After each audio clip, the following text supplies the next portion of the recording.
If you go through that 3-step questioning process, you'll get to the truth of what you truly want to pursue. It's a simple mantra that can make a huge difference. It changed everything for me. When you practice this physical action, the neuroassociation that is already in your brain takes over. It's insane how this works.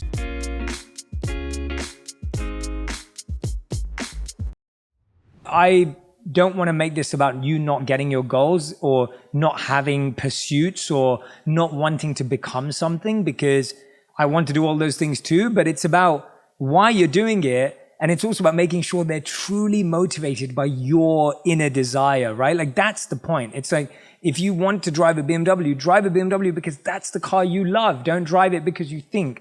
If you want to be a doctor, become a doctor because you think that's how you're going to serve humanity, not because you think people will be impressed. If you want to go to Harvard or Princeton or Oxford or Cambridge, go there because you really want to study how to solve the world's problems, not because you think it looks good on your resume, right? That's the point that we're going after. So thank you, Rangan, for like recentering that tonal piece. And I appreciate it. So where do we start?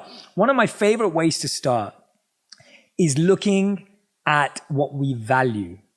And values are a very intangible word. And so there's a very easy way to figure out what you value. There's 2 things you have to look at. You look at how you spend your money, the most painful thing you can possibly do. Go through your bank statement and look at where your money is being spent. That is what you value. The other thing that we spend, just like we spend money, is how we spend our time.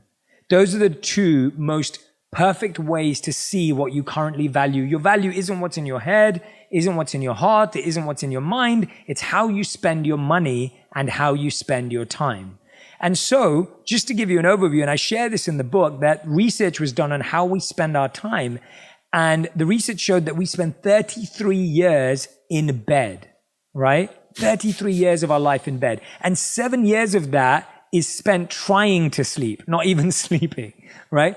We spend 1 year and 4 months exercising across our whole lives. These are, by the way.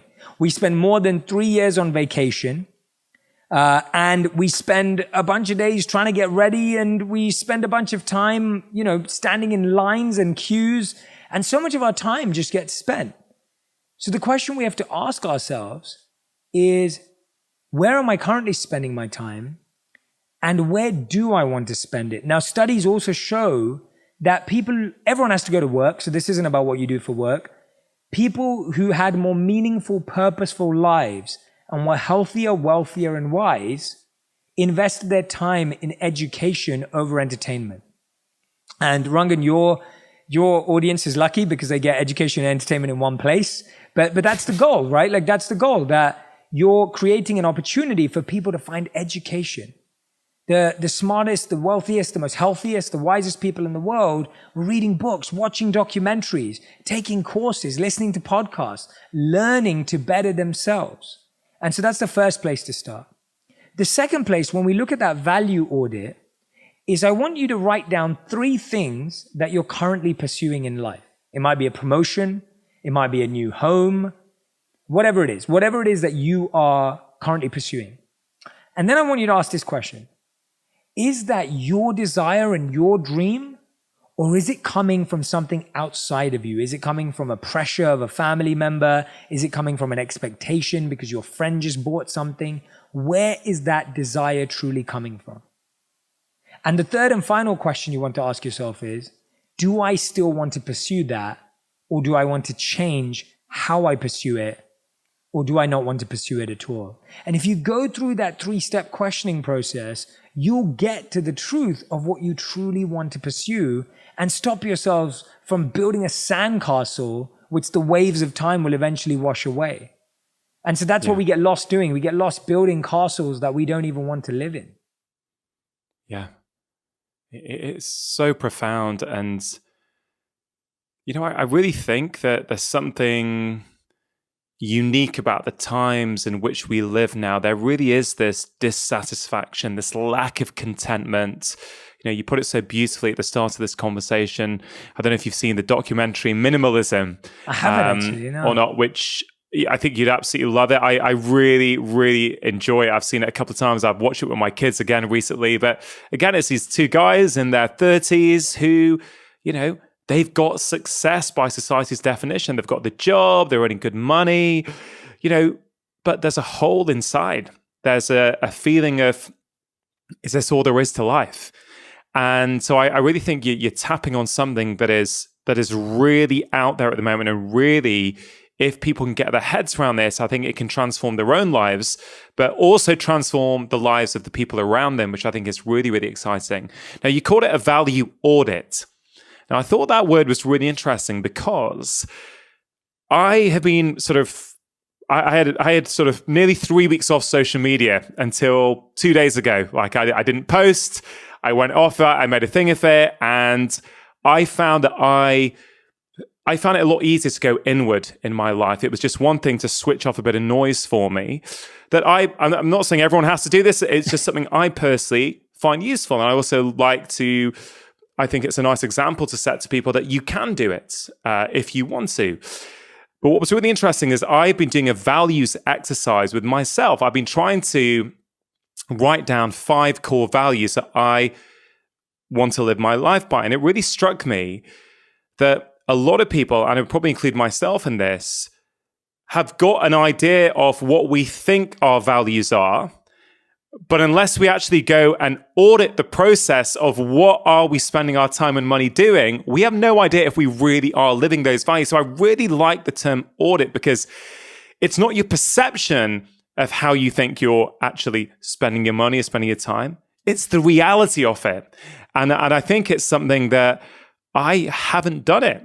And I think I'm going to do it. I think I'm going to actually see, is it aligned with what you say you stand for? Are you actually spending time like that? So is this a common thing, do you think, for people that they have there is a gap between their desired values and their actual values? I genuinely believe, first of all, Rangan, thank you for sharing that too. And I genuinely believe that people are well-intentioned and want to do good in the world. I believe that. I believe that people have a good heart.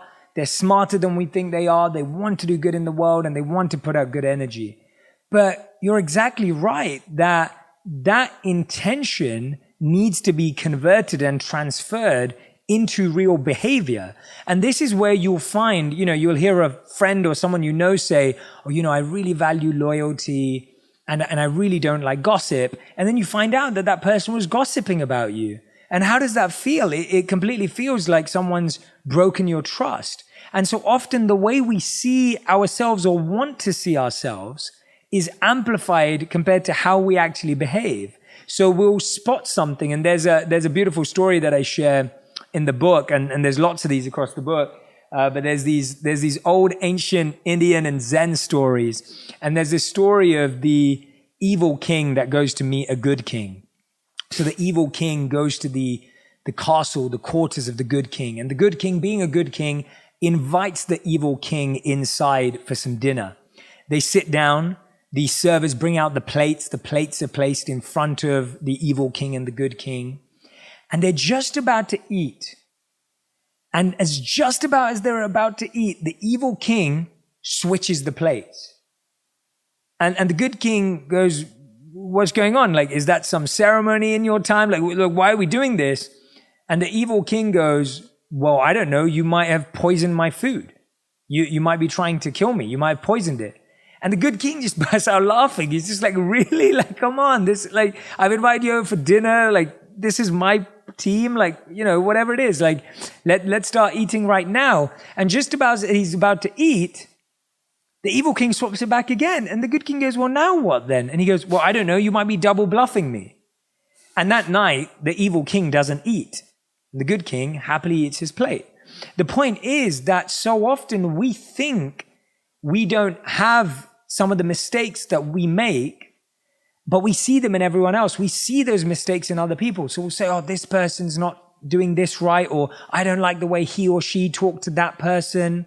But if we really do an audit in ourselves, we'll realize that we have a lot of those same challenges and feelings that we may think others have. And so for me, it's sometimes a really scary and daunting task to do that values audit, but it truly, truly is a beautiful process that we all need to go through to really realign our map and get our compass right and start moving in the right direction.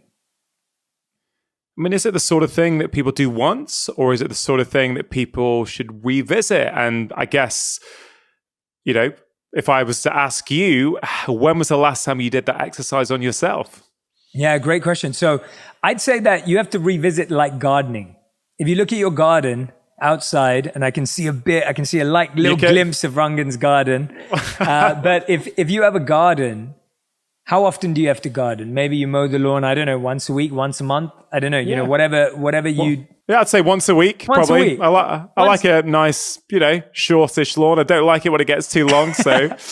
There you go, once a week. And so I'd say that you have to treat this exercise like gardening, because when you do a values audit, what you're really doing is gardening your values. And what that means is you're pulling out the weeds and you're planting new seeds.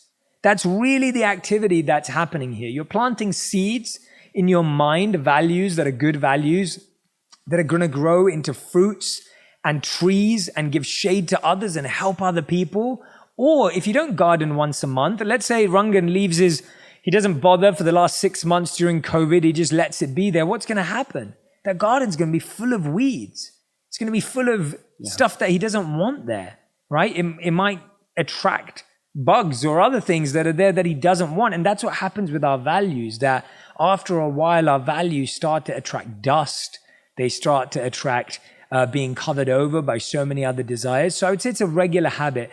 I'd say that I do a refining values and intention exercise on myself about 3 times a week. I used to do it every day, but probably about 3 times a week. And I'm not saying anyone has to do it that often. I do it that often because I feel I live a life that is constantly moving, constantly challenging, and I'm presented with a lot of options and opportunities that I never imagined I'd have. And so I have to really train my mind to focus on these value audits. But I also know that every year I spend 2 or 3 weeks, and I go back to the monastery in India and I spend time in the ashram with monks. And so I feel this is both an activity that happens weekly or monthly. I'd say once a month. I'd say the best way is to treat it like your accounts and your taxes. Look at it every month. Look at your bank statement every month. And then once a year, when you have to do your taxes and you're going through that tax return and getting it all right, you kind of do a deep dive on it. So I'd say if everyone could spend 3 days a year, 5 days a year going really deep, and then 1 hour a month, a couple of hours a month, that would be a great way to build it into your practice. Yeah, now I just want to contrast it with taxes and accounts, which can often be quite tedious and, you know, tear your hair out type exercises for people full of pressure. I would sort of say that the kind of practices that your book is jam-packed full of practical tools for people, once you get into this way of thinking, once you start thinking like a monk, these practices become fun. Yeah. Right?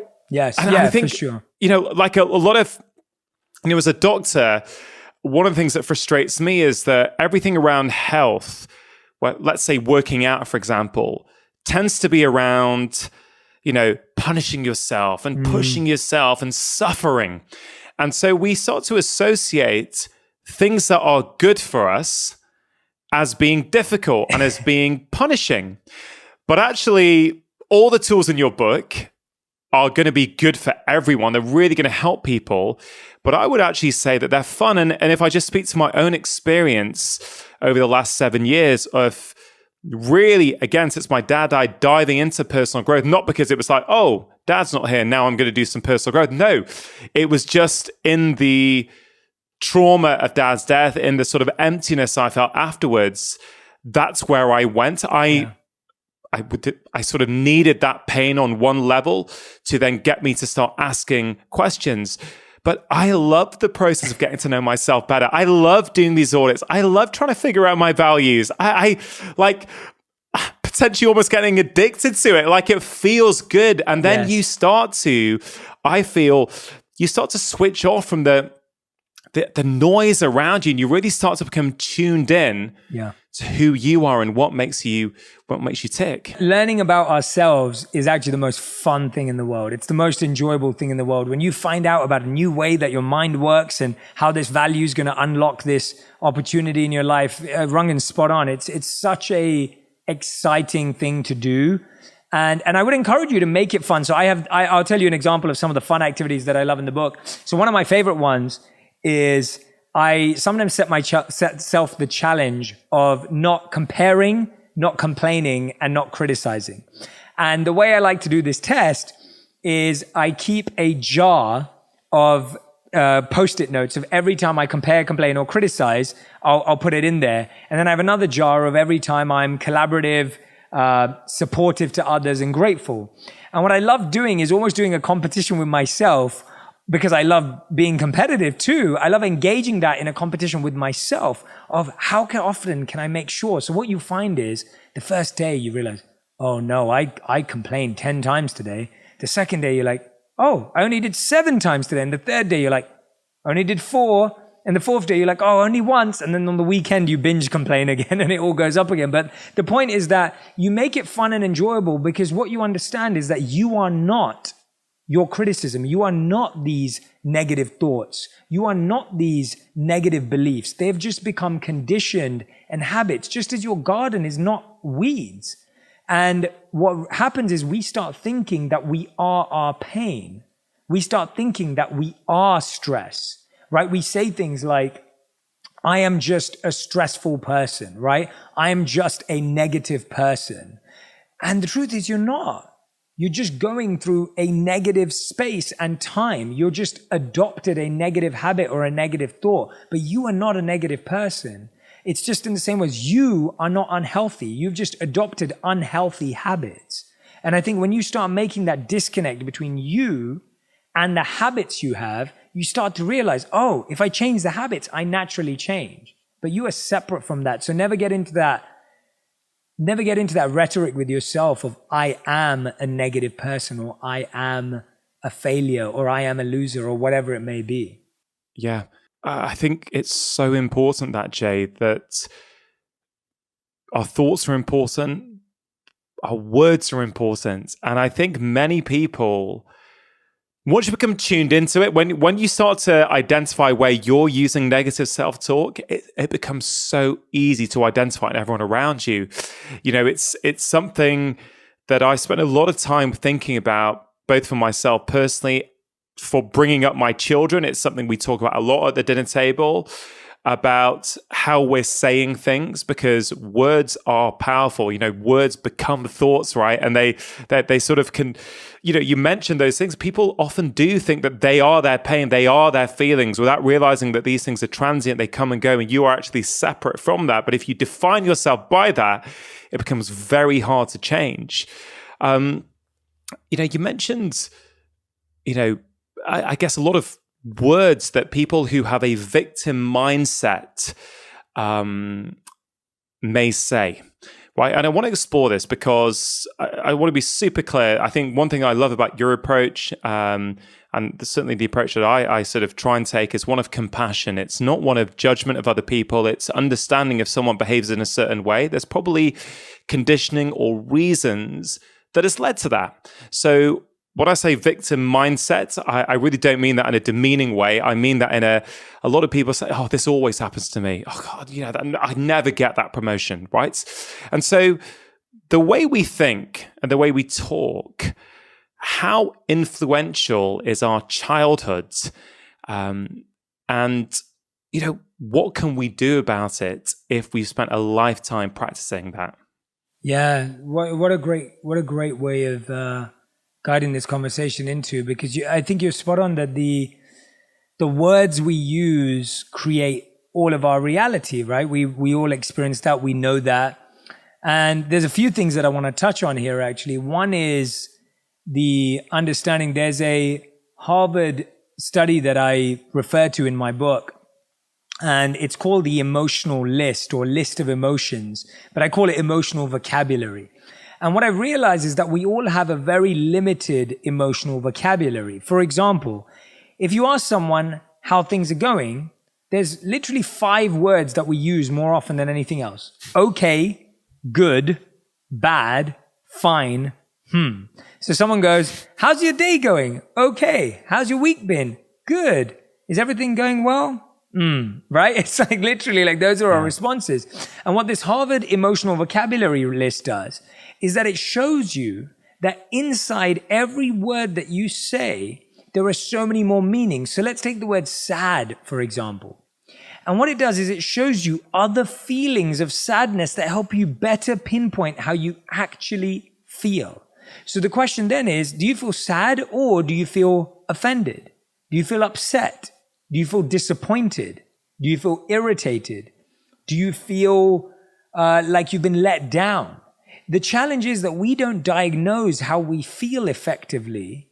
Therefore, we can't articulate and communicate to the people we love effectively about how we feel. And therefore, we don't get what we expect from others. And so we almost create, and Rangan, you probably see this all the time. Imagine someone tries to diagnose their health condition without seeing a doctor. It becomes really, really challenging.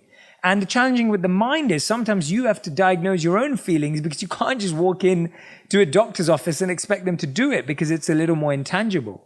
So we have to get much better at understanding and articulating ourselves and diagnosing our challenges and what we experience. But when you spoke about childhood there, I thought that was a really important point because literally there are so many studies that show that our belief in ourselves, our desire for love, our understanding of ourselves is formed in our childhood.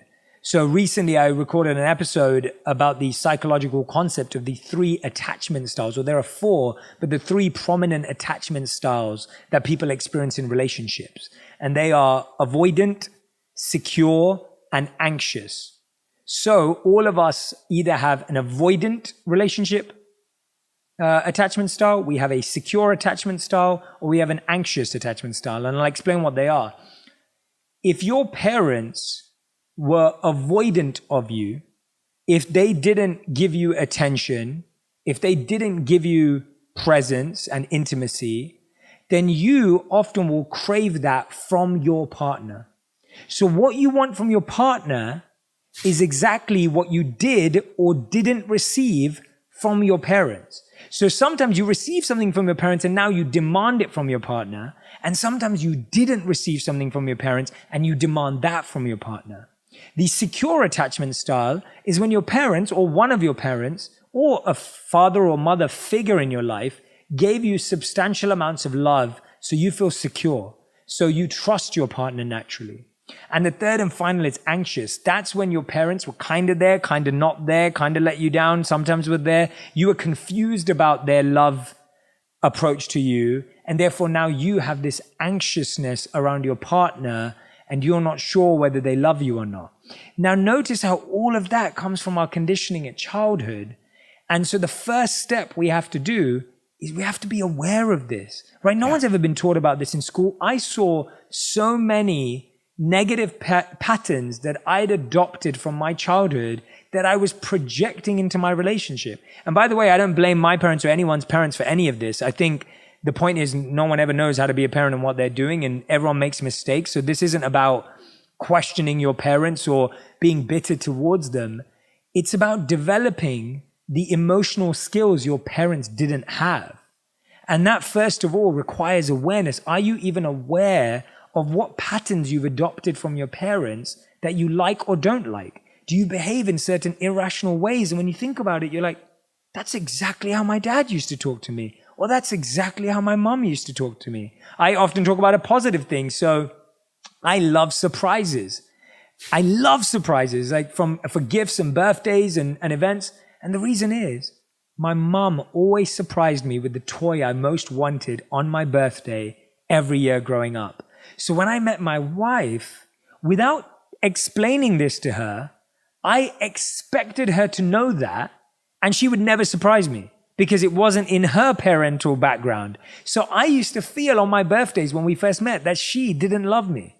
And I know this sounds crazy, but it's literally true. It's like I literally felt like she didn't care about me.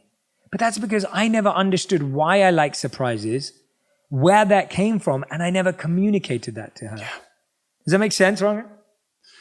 Hey, more sense than you would know for sure. I mean, I can think back to my own relationship and think to all kinds of ways that actually, and I recently spoke to Esther Perel on the show and, yes, really sort of opened up about a lot of those things. And I think the thing I'm hearing from you telling that story, and when I think about my own relationship, it's that we often have expectations because we're used to things a certain way. So we think that's the norm.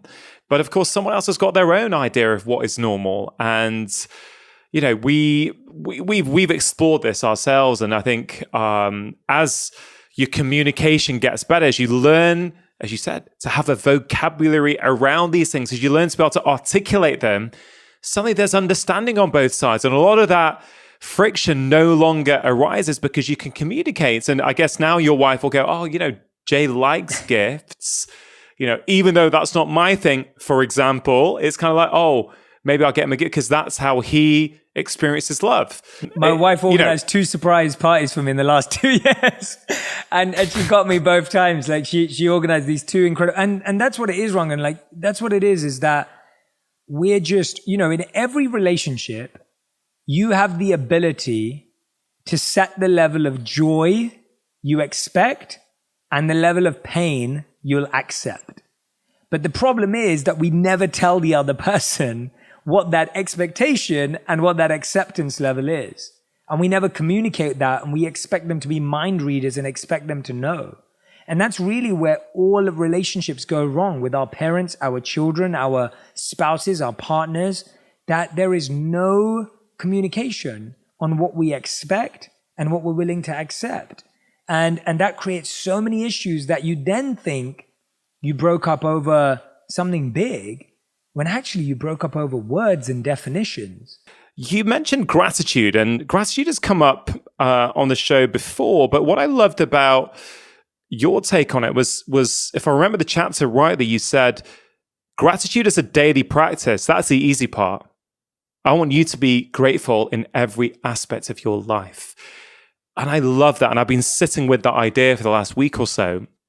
What if you could expand on it, Jay? Yeah, beautiful. I'm really glad you're asking me about gratitude. Before we do that, though, you sparked another thought. Do you mind if I kind of go back, if you're okay with it? Go where you want to go, man. You're sparking so many great thoughts in my mind. I can't ignore them. You're such a great interviewer. It's so much fun. Like, I really feel like we've gone in so many directions that I didn't even plan. So thank you so much. But when you were talking about the stories we tell ourselves, I think that's so important because there's a great study that I talk about in the book by Amy Wrzniewski from the Yale University. And what they found is that they tried to find a career that they felt people may find not sharing a positive story around. And they found that hospital cleaners or hospital workers potentially have one of the toughest jobs. And Rangan, you're a doctor, and I'm sure you've seen people having to do that work, and it's a tough job. And so they asked hospital workers how they define their jobs. And the majority of them defined it as low skilled, defined it as, insignificant, defined it as just a way to pay the bills, and that their job wasn't useful or their job wasn't important. And their role was basically described like the personnel manual. But then they asked another set of hospital workers, the same people who did the same jobs, different people who did the same jobs. And they said, how do you feel about your jobs? And these people had completely different views. They felt they were healers. They felt they were caretakers. They felt that they were able to transform the energy of the actual hospital. They felt that they were carers for the people there. And what they found is that these different people who did the same job were telling themselves a different story. And therefore they saw their role as integral to the healing of the patient. And because they saw their role as integral to the healing of the patient, they found the work that they did to be extremely meaningful. And that's crazy to think about it, that different people doing the same job could say different things about the same work. They're doing the same exact thing daily, but someone thinks it's meaningless and the other thinks it's so meaningful. And this was a term by Yale that was called job crafting. the ability to assign meaning where you see it. And all of a sudden, your life becomes meaningful. So if you're sitting in a job right now that you hate, or if you've got a boss that you really don't like, or if you're in a relationship that you don't want to be in, if you can't leave for whatever reason right now because of COVID or lockdown or whatever it is, financial difficulties, if you can't leave and you really want to, one of the things I recommend you do is called job crafting from the Yale School of Management. That you start asking yourself, where can I find meaning in this? What can I learn? What can I adopt? What is this trying to teach me? And that's actually where gratitude can be applied to every place, because you start going, there is some value in this. I remember when I wanted to leave my corporate job and I wanted to live my passion and do what I do today. But I'm so grateful I was at my corporate job because I learned so much there that is so useful to me now. And we find it very easy to be grateful when things are going our way, but we find it very difficult to be grateful when things are not going our way. But what we have to learn to realize, which is a really hard lesson to realize, is that things are always going your way if you're moving in the right direction. Things are not going to always look like they're going your way, and they could still be going your way. We've all seen curses turn into gifts and gifts turn into curses. But the problem is, and this is the challenge, we have a projector up here of what we want life to look like. And then we have the reality of what life actually looks like. So there's this big discrepancy. And so sometimes you're actually going in the right direction, but because it doesn't look like your picture and your image of what it should look like, you work less, you become lazier, you become complacent, you try less harder because you're like, this doesn't look like the right direction. But you'll get to where you want in life, just not in the way you imagined it, if you keep going, if you keep pushing, if you keep learning. And that's what it means to be grateful in all areas of your life, is trying to, even in the toughest moment, even in a challenging situation, not gratitude like, oh, I'm so thankful to you for causing me the pain. That's not what I'm talking about. What I'm talking about is saying to yourself, where is there meaning in this? Where is the lesson in this so I don't repeat this again? If I can be grateful in this challenging situation and I can experience gratitude at all times, then I'm always going to be coming at things from a positive space and positive energy. Yeah, so powerful, Jay. Would you recommend people start off with a particular daily practice as a way of getting good and developing the skill before they can start applying it, let's say, to aspects of their life that maybe aren't going as well as they want to, where they have to reframe things? I mean, what has been your experience in trying to teach people about gratitude and how they should start that process? Yeah, so you always develop your muscles in the training center and in the gym. You don't go out and develop your muscles on game day, right? Like no one gets thrown out onto the pitch and says, oh yeah, go and play a World Cup final and you'll figure out how strong you are. You would never do that. You train in the gym, you prepare, you get ready, and then you go. You don't go, I want to learn how to run. Maybe I should run in the marathon next year, right? That's not how it works. And so Rangan's absolutely right that it starts in small bouts. So I want to get more practical because me and Rangan have spoken about a lot of concepts today. When we talk about practicing thankfulness or gratitude, and I talk about 4 habits in the book, one of the key daily habits or daily practices is thankfulness. Now, thankfulness isn't just about feeling. Thankfulness isn't just about thinking. It's actually about expressing. So when Rangan messaged me a few weeks back and he told me that he'd been reading my book, I sent him an early copy because he was going to interview me on the podcast, and he sent me that message. I was so grateful to him, like genuinely, because he was expressing gratitude to me. And that's the amazing thing. Instead of just feeling gratitude, let's say Rangan felt it, but he didn't say it to me. If he didn't say it to me, he would have not had the experience, A, of sharing it, B, of receiving my gratitude back to him and our relationship deepening based on that simple message he sent me. And so gratitude becomes more powerful when you express it daily. So every day ask yourself, who's a person that you want to express gratitude to and go and tell them? Secondly, what's a place that you're grateful for and spend more time in that place? And what's a project that you're grateful for in your life? And if you write these down every single day before you go to bed, who's a person I'm grateful for and why? What's a place that I'm grateful for and why? And right now, it may not be a place you can go to. It may be a place that you visited and you're so grateful you got to go there before COVID. And the third thing is a project in your life. And so when you express gratitude, make sure that it's specific. So I'll give you an example. Let's say Rangan throws a party with his wife this weekend at their home and their friends come over. And one of his friends, Rangan, give me 2 friends' names in your life and we'll pick on them for a bit. Okay. I'll say Jeremy. Jeremy. 'Cause I know he'll be listening. Yeah. You know what? I'll go Gareth. Okay, my buddy, Gareth and who's Jeremy. really, Gareth, yeah. So let's say Gareth and Jeremy, and again, I'm just going to add a disclaimer. None of this reflects Gareth and Jeremy in real life. But let's say Gareth and Jamie come to this party that Rangan and his wife throw, and it's just, just a gathering to get people together. The next morning, Rangan wakes up. He doesn't look at his first thing in the morning, his phone. That's not what Rangan does. Rangan looks at his phone about 3 hours later, after he's exercised, meditated, spent time with his kids. And then he looks at his phone, and he sees these 2 messages from Gareth and Jeremy. Gareth, sorry about this, but here we go. So Gareth has messaged him saying, thanks, mate. It was great. Right? That was Gareth's message. And Jeremy's message was, Rangan, thank you so much. Like, you and your wife just threw an amazing party, and I loved all the games we played. Your kids are adorable. And, oh, by the way, you know that food? How did you both make that? The food was amazing. Thank you so much. Thank you for letting us have this moment together. So those are 2 messages. A or B, which one do you think causes Rangan more joy? Now, Rangan's a grateful person, so he'll be grateful to both of them. But he's more likely, and honestly, all of us are, going to be more grateful to Jeremy in that scenario because he's gone into more depth and been specific about what he actually liked and learned. And because of that, he's now going to attract more love and gratitude back from Rangan as well. So that's why expressing gratitude is actually the key. And if we can express gratitude to people, places, and projects, we start to develop more gratitude in our life. And that's something we can do daily. And it can be an email, it can be a voice note, it can be a text, it could be a video call, but it can be as simple as just a text message. But specific gratitude is scientifically shown to be better for you and better for the other person.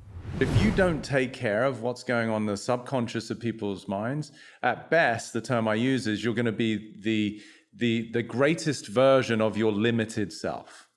Now, if you really get that statement, it's very profound, right? So you're stuck within the parameters of your blind spots, right? These beliefs of inadequacy, insecurity, and scarcity, which to me are universal, they're primal, they're very deep. Then we develop survival mechanisms, adaptations, compensations.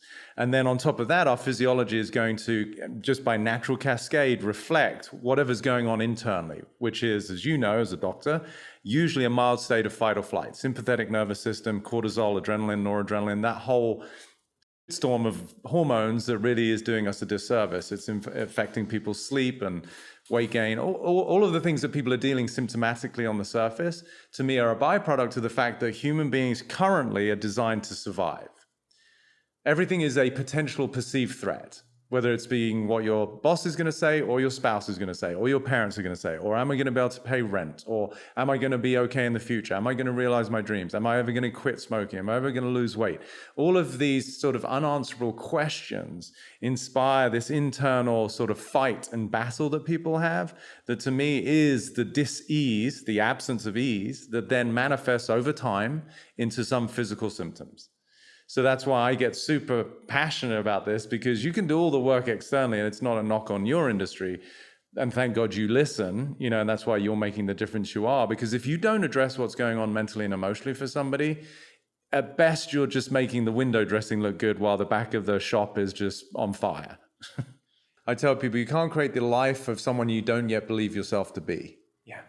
Right. So again, this is one of my quotes that I use in my book, right? So it's like recognizing that if you're wanting to create a certain life externally, then if you don't emulate that internally in the way that you view yourself and the way that you speak about yourself, the way that you behave, then you're, to use the English expression, you're pissing into the wind, right? It's not going to work because you're going against the grain of how you're fundamentally conditioned.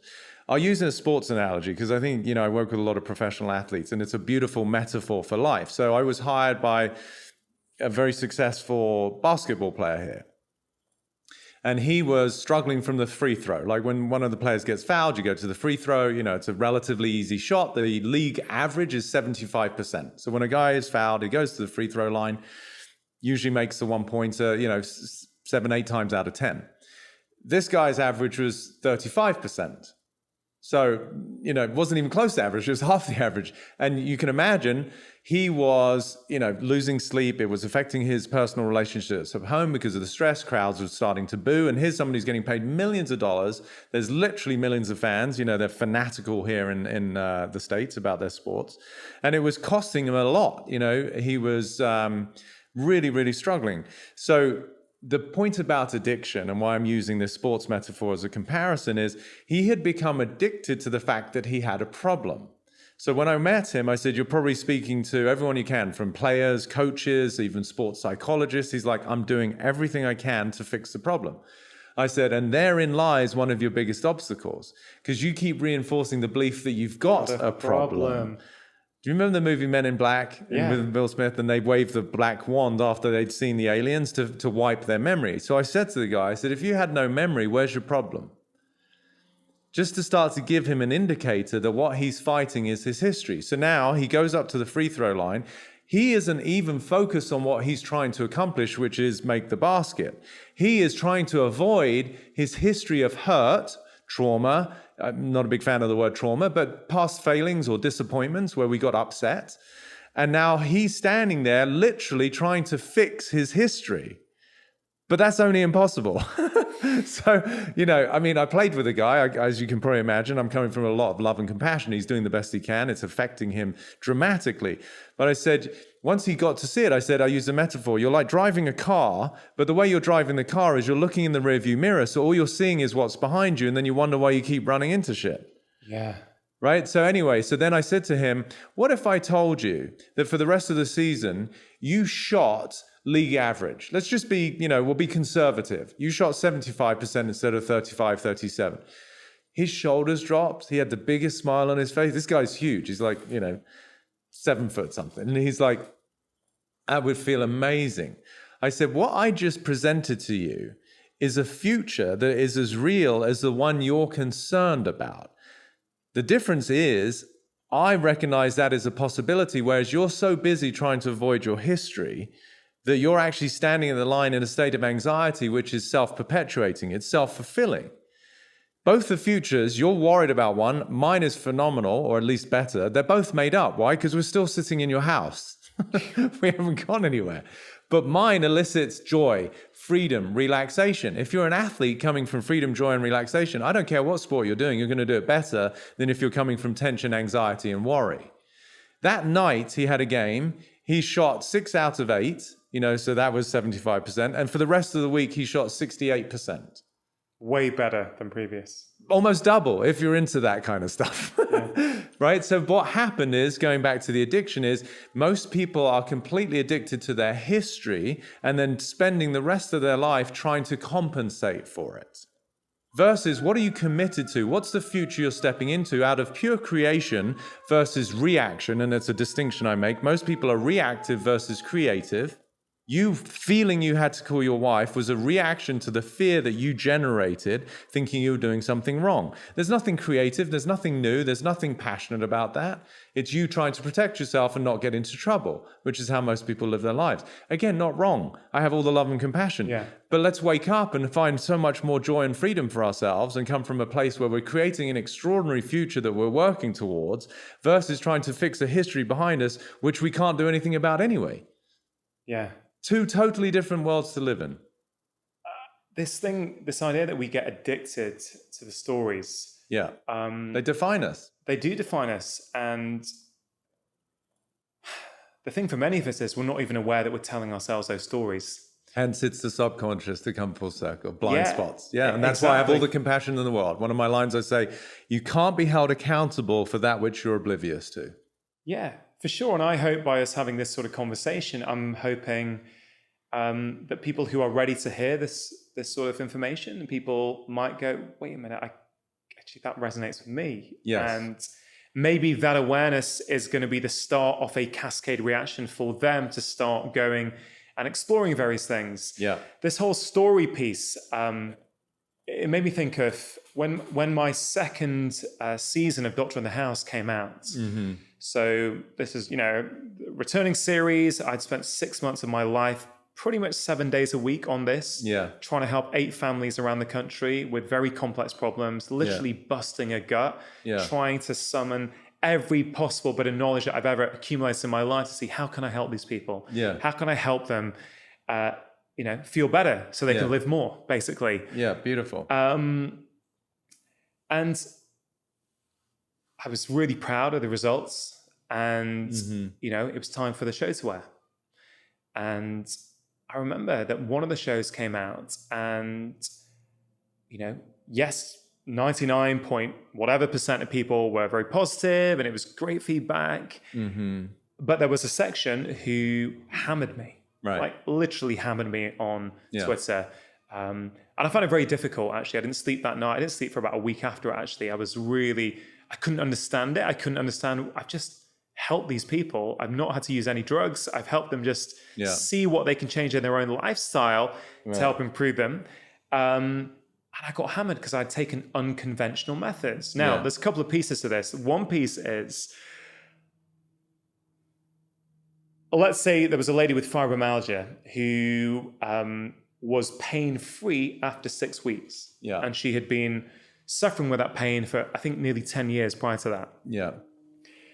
There was a section of people who would hammer me online. And what was interesting is a lot of them had Fibro in their Twitter handle. So, Fibro Tom or Fibro Sally. Right. And initially I found it very hard, but then I soon turned from being frustrated to actually having compassion.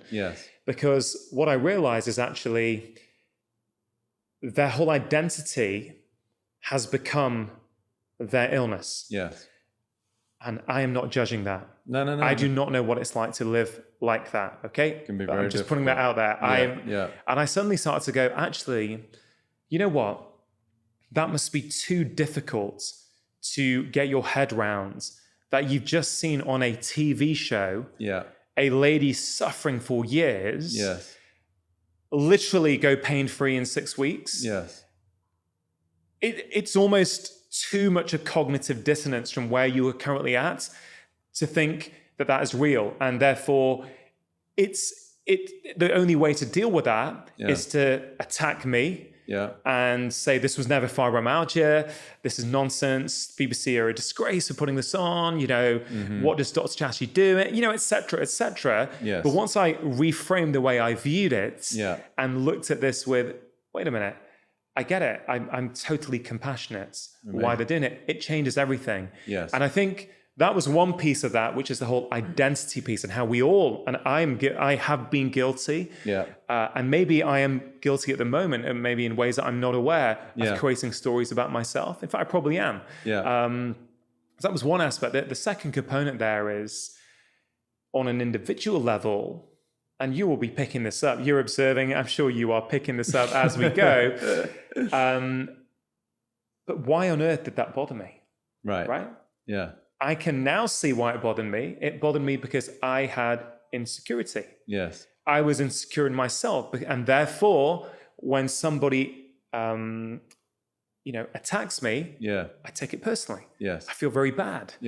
And now I can reflect back and go, because I don't get, it doesn't bother me anymore on social media.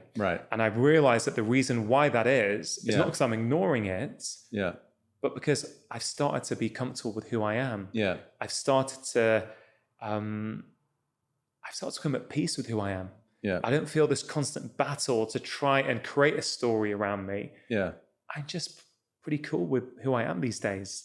And suddenly then it changes everything, because freedom is a term that I get why your gift is freedom to people, because I can't think of a better word to describe how I feel these days. I just feel free. Amazing. And it's like, it's the positive comments don't even inflate me and my ego in a way that they might have done in the past. I just feel, it's nice to read positive comments. If there's negative comments, fine.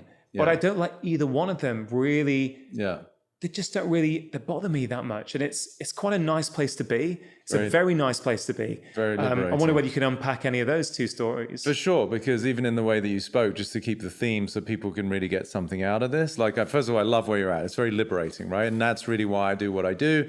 I'm not here to judge anyone. It may sound a bit woo-woo, but I genuinely come from love. I understand people are suffering. You know, my parents died when I was young. It's not because I'm a woe is me guy, but like, I get suffering. And I was literally alone. It's like, you know, you had a 12-year-old experience at a school. You weren't quite alone, you know, because you're just friends. But I was literally alone. I don't think there's a worse experience for a human being to feel totally isolated, not as a psychological construct, but as a visceral, literal experience. So for that reason, there's no judgment from where I'm coming, and people are going to have their reactions even to what I'm saying today. But I would like to give you a little bit more power again, because you're doing amazing work. But even as you spoke, the words you used are inaccurate, right? So you said, I got hammered. You know, I got hammered on Twitter, and then even people were attacking me. I get the expression, but think about it. If I'm getting hammered, you know, which back in university, I could always see where this is going. It's great. Yeah, the university had a totally different connotation. I got so hammered, right? But it may seem like I'm being a little bit pedantic, but to me, it's very important to understand, because you weren't hammered. What actually happened? And just be succinct. Not a big story. What actually happened? The show came out, you said 99.9%, and then the others, you said, I got hammered. No, what actually happened? They made a comment about a TV show. Great work. You're a brilliant study. Yeah, they wrote something, whether it be on Twitter, on a bulletin board, online, they wrote to the BBC. I don't know, but they said something. All of the above. Right. But we can really concisely put it into, they said something, they expressed themselves. And to them, that is their reality. Agreed. And as a human being, I always want to honor people's realities, because I don't know why they think that. I might not agree. It's not my perspective to worry whether I agree or not. I just want to understand their reality. But that is distinctly different from you got hammered. Yeah. Now, that's a narrative that I'm creating. Yes, but that was unconscious until now it's conscious. You've obviously gotten past it a little bit, because you said now you feel at ease, whether they say a compliment or sure, but still, I can when I'm telling that story the next time, it will be more powerful. Exactly. I can now, and this is the point that I picked up from hearing you talk in the past, as something I'm really, again, have hugely changed. Of course, there is more growth to occur. There is, I know that, and I want that. But I think precision in language is probably one of the most important things I've taken from you, Peter, if I'm honest. Yeah. It's one of the things I found most inspiring. Cool, thank you. And I found it quite mesmerizing, actually, hearing the way you describe certain things. And I think, wouldn't it be amazing to be able to describe things with that level of precision? Yeah. It is amazing in as much as it gives a human being the sense of power, responsibility, and freedom, which to me is what everyone's looking for. They might say they want more money. They might say they want a better relationship or a better job. They might say they want a better body. But to me, they are all milestones or stepping stones towards the fundamental experiences. I just want to feel free. Or in lay terms, I just want to feel good. And most people don't. They feel sick. They feel dis-ease, the absence of ease. And that's why I'm so passionate about this work, because I have seen it for 2 decades now, where lives are literally transformed. They are transfigured, they're transmuted, because people are transcending these deep beliefs of inadequacy, insecurity, and scarcity, which are not truths. They're just inherited beliefs that at the deepest level are informing everybody's behaviors. And to get beyond that is freedom. So a lot of inner work is done in a way where these things are processed unconsciously, or without you having to literally talk through various events. You know, there's talking therapy, there's many different modalities. Yeah. So I guess what intrigues me about your work is, how do you get somebody to reprogram their subconscious mind?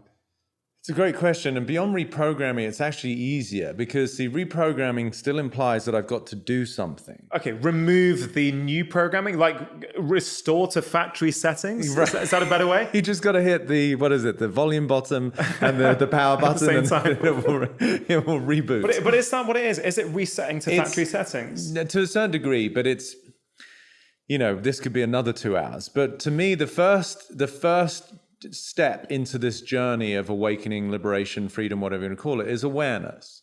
So with you, just even here in this conversation, I brought, maybe a degree of awareness to, for example, the belief that I'm not wanted. It wasn't how you phrased your story. You said my friends left me and blah, blah, blah, and then I molded myself to another group. But you didn't go, and I was left feeling not wanted. Now, you didn't articulate that. That was the deep, deep feeling. So now that you have awareness of it, we could both talk about, what does it feel to be not wanted? Oh, I'm sad, I'm depressed, I feel lonely, what's the point? Like, these are things that people really feel, but they only feel that because at the deeper level, they're in the world of, I'm not wanted. That's the prison. So the awareness of the prison, you don't need to reprogram it. You don't even need to get rid of it. You just go, oh, wow, I'm human. I spent the first almost 3 decades of my life thinking I just wasn't good enough. My nickname at college was Perfect Pete, right? Now, that was a compensation. That was a moniker given to me because I was always trying to not be not good enough. Can you see? You have such a lovely way of describing perfectionism. I don't know if you can remember it. You've probably got so many amazing phrases. Well, it's an adaptation to feeling that we're inadequate, right? That we're not enough, but I'm not enough is a lie.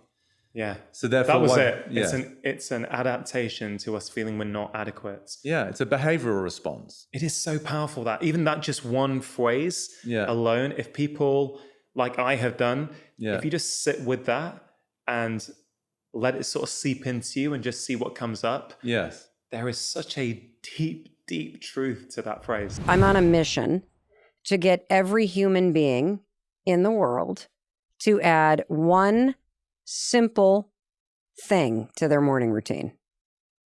And it is called the high five habit. And here's what it is. Every morning after you brush your teeth and you get that gunk out of your mouth so you're not spreading that nasty breath everywhere, okay? I want you to take a moment, put your toothbrush down and look at the human being in the mirror. That's not your reflection. That is a human being who needs you. A human being who's beaten down, who feels forgotten, who is so sick and tired of your criticism. And I want you to just stand there and look at them and take a moment because the rest of your day is going to be about everybody else. And then I don't want you to say a thing. This is the genius of this habit. You can be on your lowest morning, which I was when I, again, divine intervention or stupidity. You can be the judge, right? It was April 2020. And I was having a moment in my life where I just felt overwhelmed by life. I was waking up. The anxiety had come back. I felt like life was unfair. I had lost my dream job. We were in the middle of the pandemic. My kids were in a state of huge grief and anger and frustration because university, had closed and, now they're dealing with it. I had a bunch of like all of a sudden my business is imploding. And, don't forget, just over 10 years ago, I was in a crisis financially where my husband and I were about to lose we couldn't even pay for groceries. My dad was lending us money.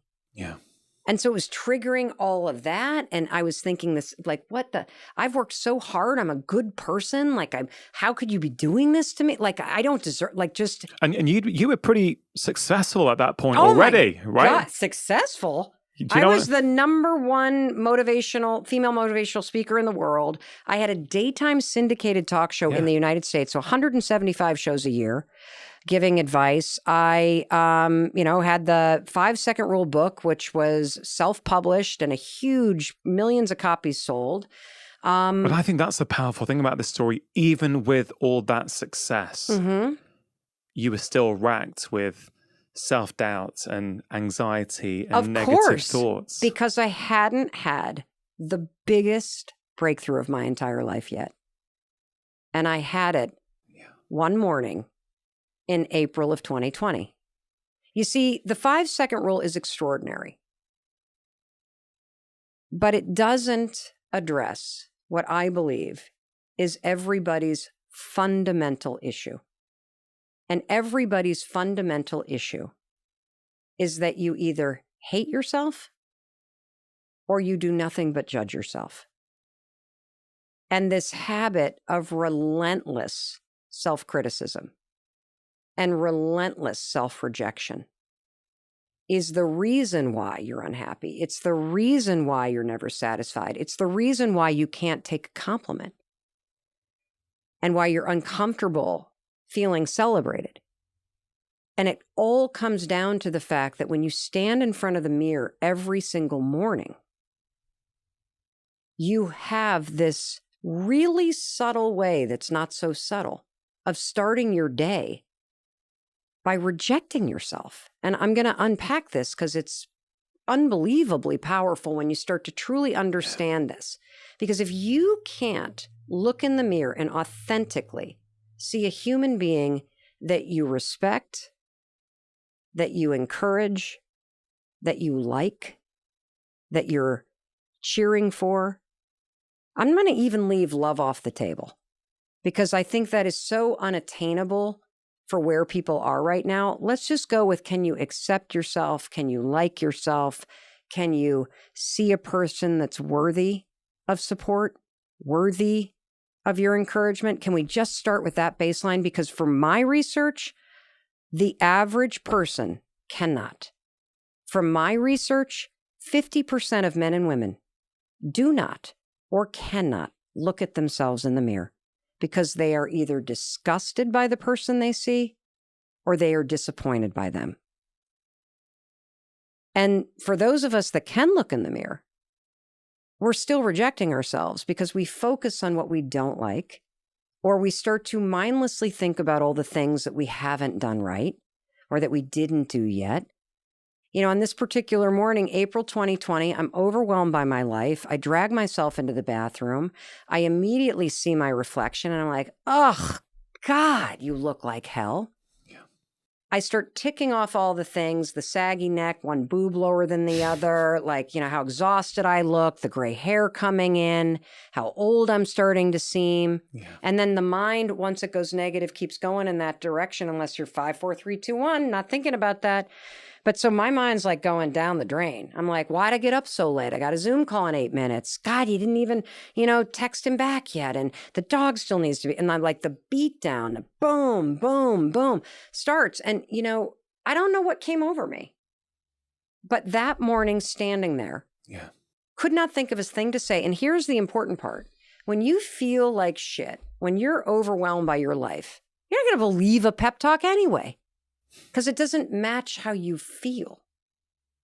And so for whatever reason, I literally just raised my hand and I high-fived the woman that I saw in the mirror because she looked like she needed a high five. She looked like she needed somebody to say, it's going to be okay.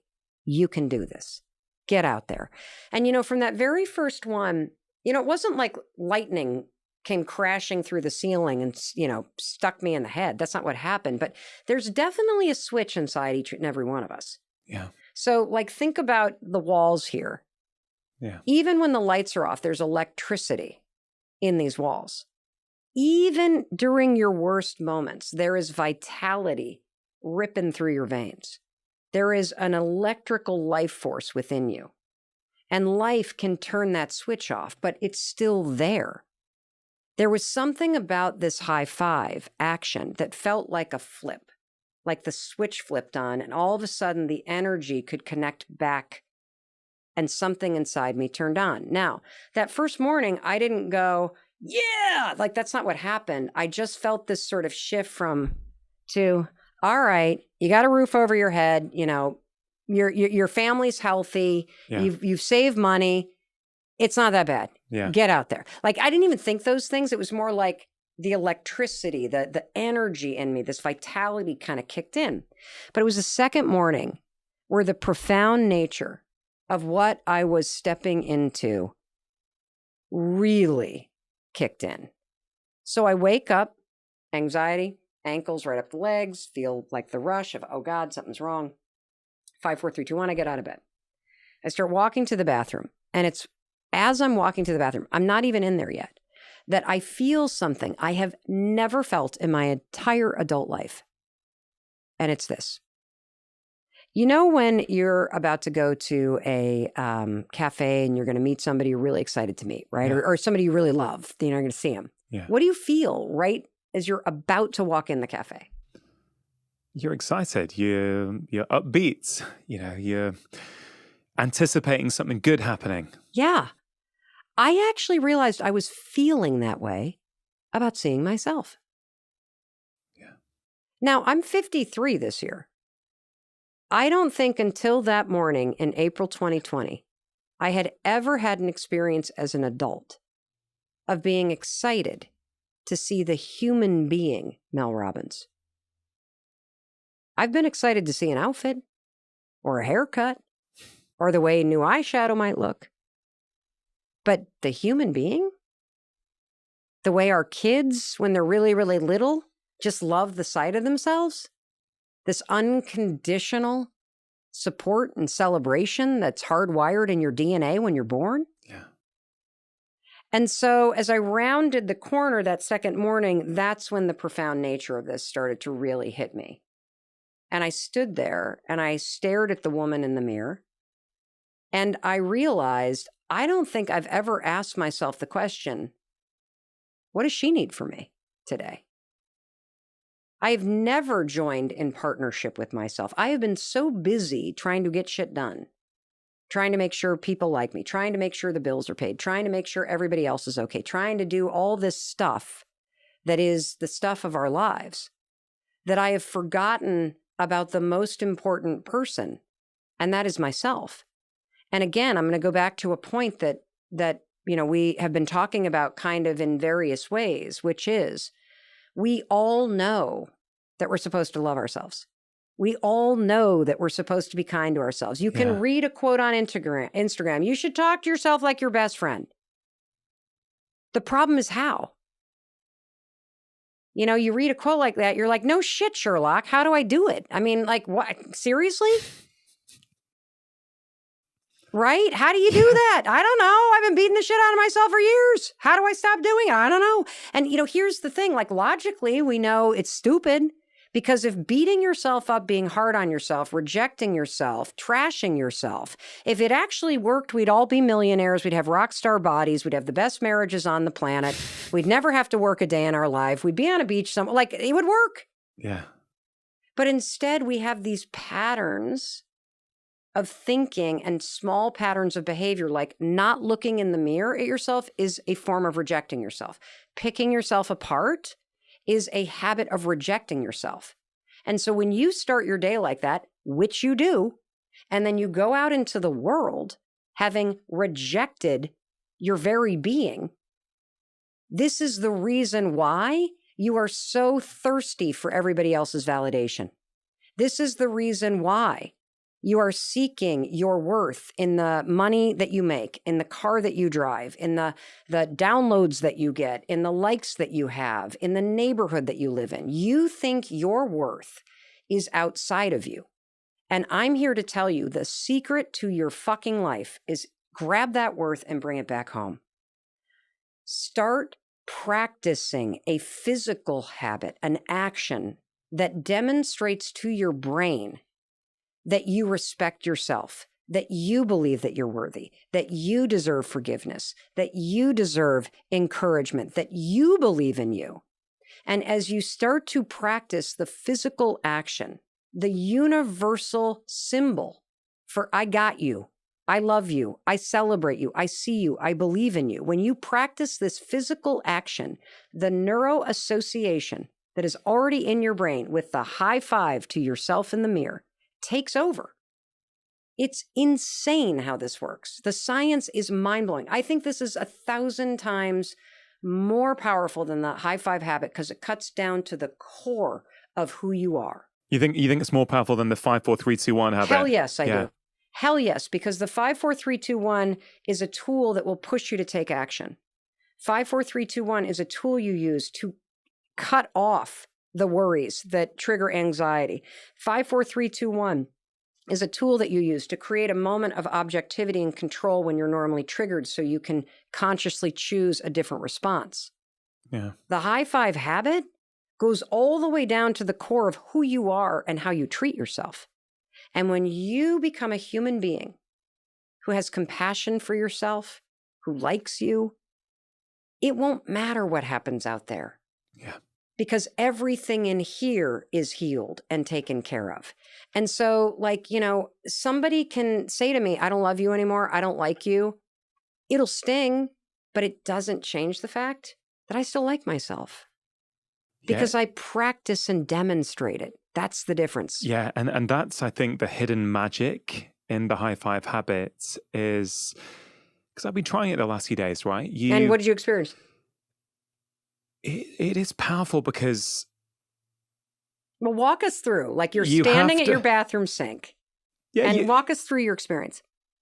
Well, first of all, you have to take a pause from your life. Whatever you were going to do, it requires an intentional pause to go, no, I'm going to now do this action for myself.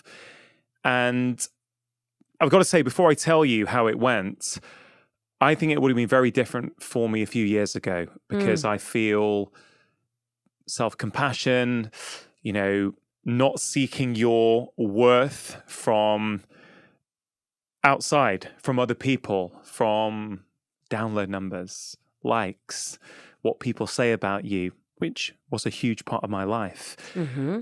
I feel that having put a lot of that to bed now and really feeling that I actually like the person I see in the mirror these days. So I kind of feel 5 years ago, I would have had a different experience with it, but it was still powerful because you are just looking at yourself and you're putting your hand on the mirror.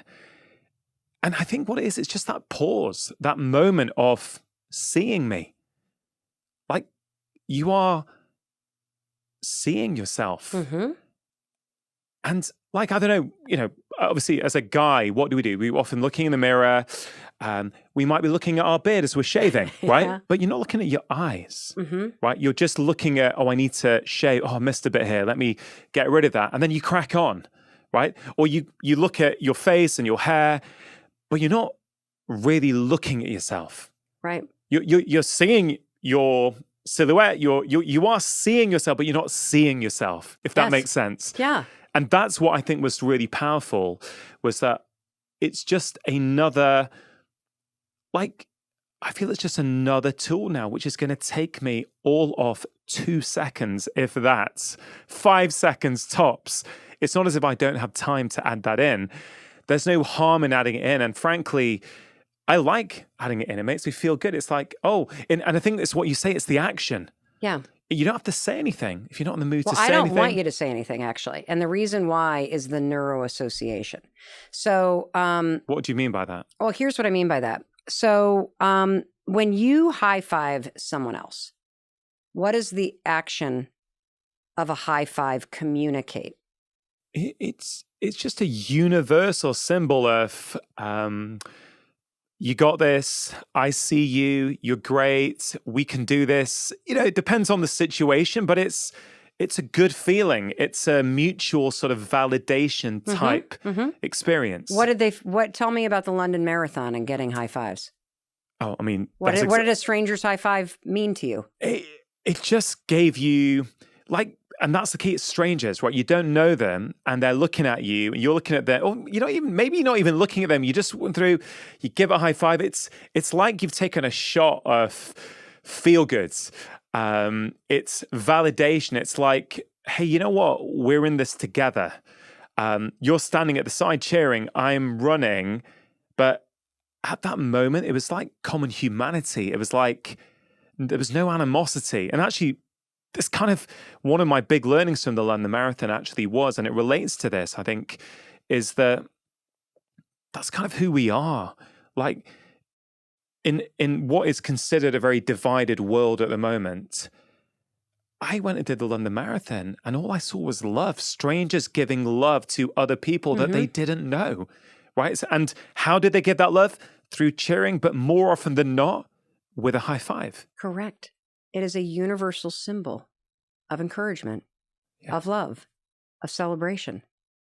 And the neuroassociation, whether you live in a culture where you've been high-fived or not, the neuroassociation is still there because you have seen them in sport. Yeah. You've seen them in marathons. You've seen teachers give them to kids. So your brain has a lifetime of programming in your subconscious that is triggered by this action.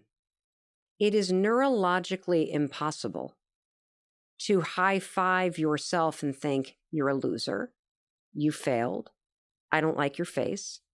Your brain will not allow you to do it because the neuroassociation is so entrenched. It has only ever meant, I celebrate you, I see you, I got you, keep going, you got this, I'm behind you. As you say that, Mel, it makes me think of gratitude, because when we are feeling grateful, we can't feel down, we can't feel anxious, we can't feel annoyed with ourselves. And in some ways, this is kind of gratitude for ourselves. Correct. Because the thing about gratitude, which obviously has tremendous, demonstrated, proven benefits in your life, most of us are grateful for things outside of us. Yeah. What I'm teaching the world to do is to unlock neuroassociation in your mind and in your nervous system and aim it back at yourself. And use this simple habit to interrupt the critic, to break the default loops in your mind associated with judgment, shame, criticism, hatred for self, and to replace it with a new default setting of seeing yourself the way you see your child, which is love. Yeah. Like my kids do stuff that piss me off all the time. And I can be upset with them or disappointed with them, but I never stop loving them. Yeah. And there is something that has happened to each and every one of us that as life's pains and heartaches and disappointments and setbacks sort of stack up, we stop loving ourselves. We start judging ourselves more. We start condemning ourselves more. We start rejecting ourselves more. We start trying to seek somebody else's love and approval in order to fill up this well inside of us that we've been digging because we've been rejecting ourselves. And so, it's so powerful because the action alone is what communicates it. If you're looking at yourself and you raise your hand on your hardest days, what the high five says is not, yeah, I'm amazing. Like, this is not going to turn you into a narcissist. This is grounded in compassion. Yeah. This is basically saying, I see you. You're right. This is hard. And you know what? You can do this. And I'm going to be here. And I've got your back. And when you send yourself into your day with that physical action, it leaves an imprint in your mind and spirit. Now, there's a couple reasons why. I don't even write about this part in the book because I didn't know this until I started doing podcasts for the book. Yeah. So Dr. Amen told me, who's, one of the leading experts in the brain, that one of the reasons why you feel better when you do it, no matter how terrible of a morning it is because your brain has always given you dopamine when somebody else high fives you. Yeah. So these sorts of gestures are rewarded in the brain. So when you simply high five yourself, your brain doesn't distinguish between me high fiving me and me high fiving you. It just sees, oh, I know what that is. Drip, dopamine. Oh, I believe in that person. The second thing that happens is that your body is hardwired for celebratory energy. This is that electricity that's in the walls that has a switch that you can turn on and off. And so, for example, when you cross the finish line of the London Marathon, what do you instinctively do? High five someone. Yeah, and raise your hands, right? When your favorite team scores, raise your hands. When you yell surprise at a birthday party, you raise your hands. When you say hello, you raise your arm. When you go to high five somebody, you raise your arms. Yeah. When you hug somebody, you raise your arms. This is wired through your entire body. And normally we give that celebratory energy to other people or things. Yeah. I'm here to tell you, when you high five yourself, you flip the switch. You flip the switch and give yourself a little bit of that vitality that's coursing through you to help you move into your day. Yeah, I see it as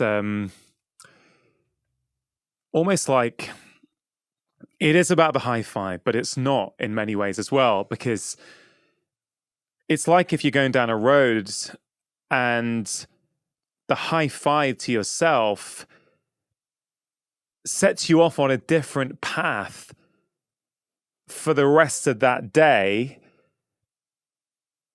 compared to had you not done it, right? 1,000% right. So let's just use a great example that everybody can latch onto. Sport. Yeah. So if a team is about to play the championship in the league, right? Yeah. And they're the underdogs. What is the best way to send the team into that game? Is it to beat them down? Oh, you did a terrible job on the London Marathon. You're going to face plant in New York. Oh my God. And I saw your split times. We're fucked. No, that's not the best way to do it. But that's what we do to ourselves. Correct. Correct. And so I'm here to say, you don't have to say anything because you're not going to believe it.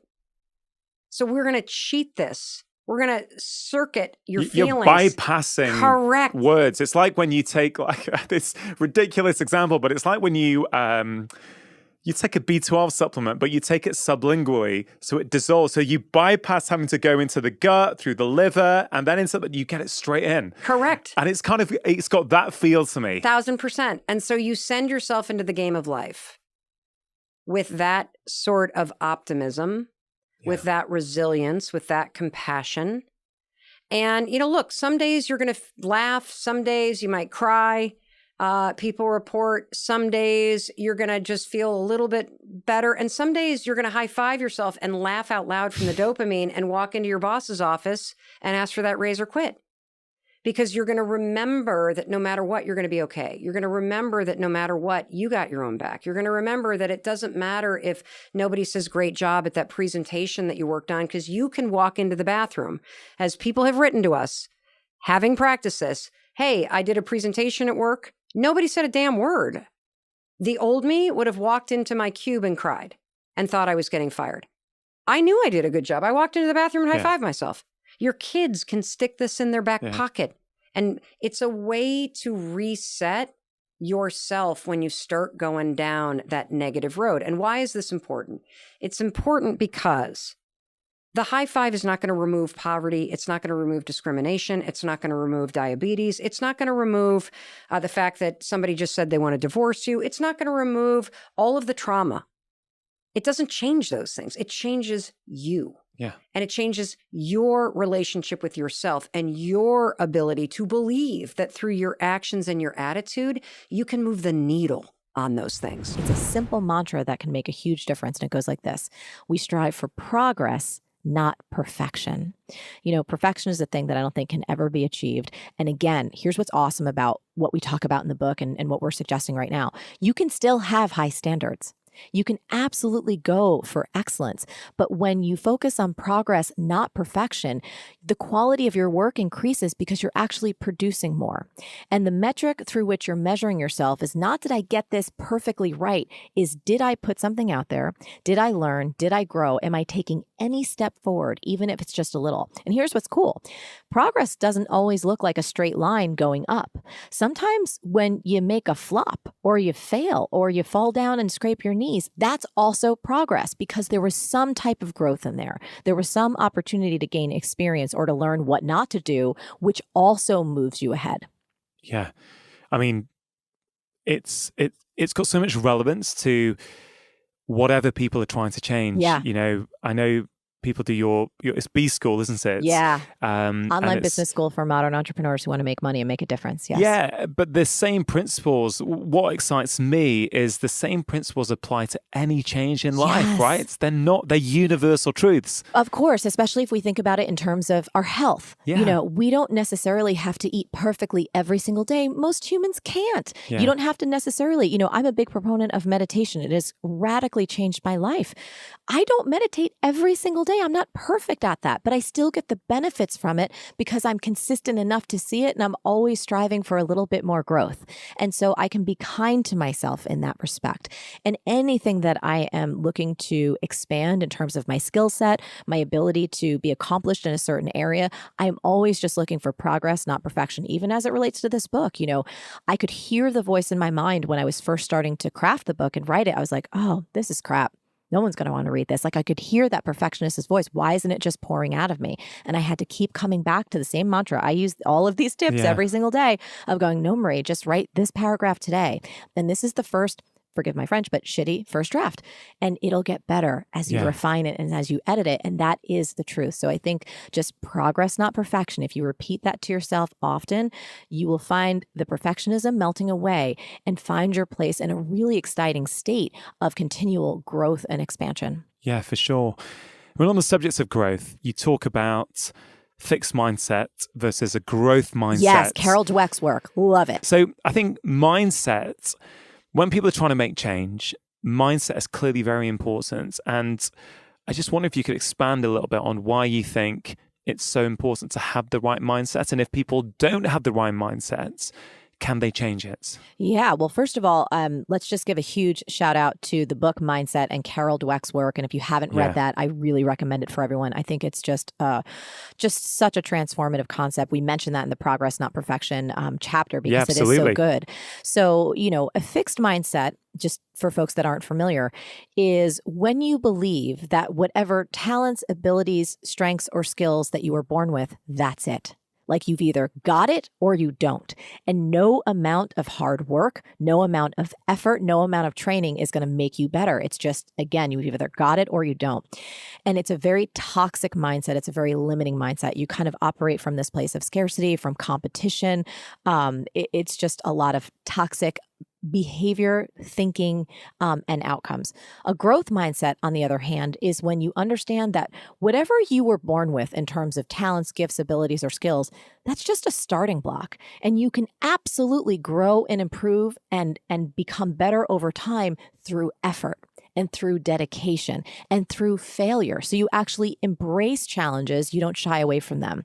You look for opportunities to kind of test your skills and maybe even scrape your knees because I'm going to learn something and that's how I'm going to grow. So that's really kind of the core difference between a fixed mindset and a growth mindset.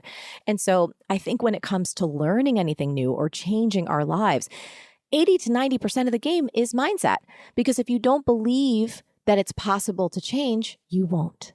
If you do believe that it's possible to change, that's, again, 80 to 90% of it. The mechanics of any change, of regaining your health, of starting a business, of getting a relationship back on track, of feeling better in your day-to-day life, I don't think the how-tos, quite honestly, are that complicated.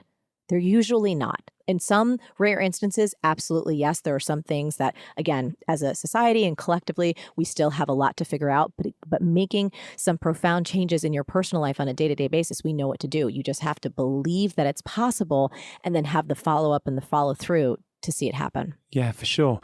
Has the internet and this social media world in which we live in, I wonder how much, in many ways, it's been empowering to see what is possible. Sure.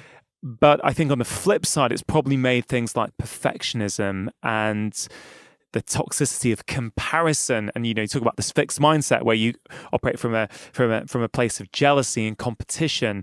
In some ways, it's made it worse, I think. Let's say you'd released this book 30 years ago, pre-internet. Of course, the tips and tools would have been just as valid, I'm sure.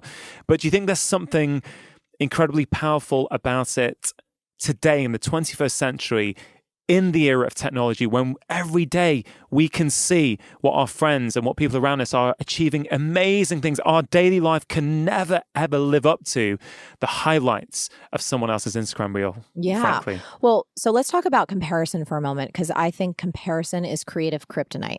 You are never going to come out feeling good when you compare yourself to others. It's always a losing proposition. So that's one thing to recognize.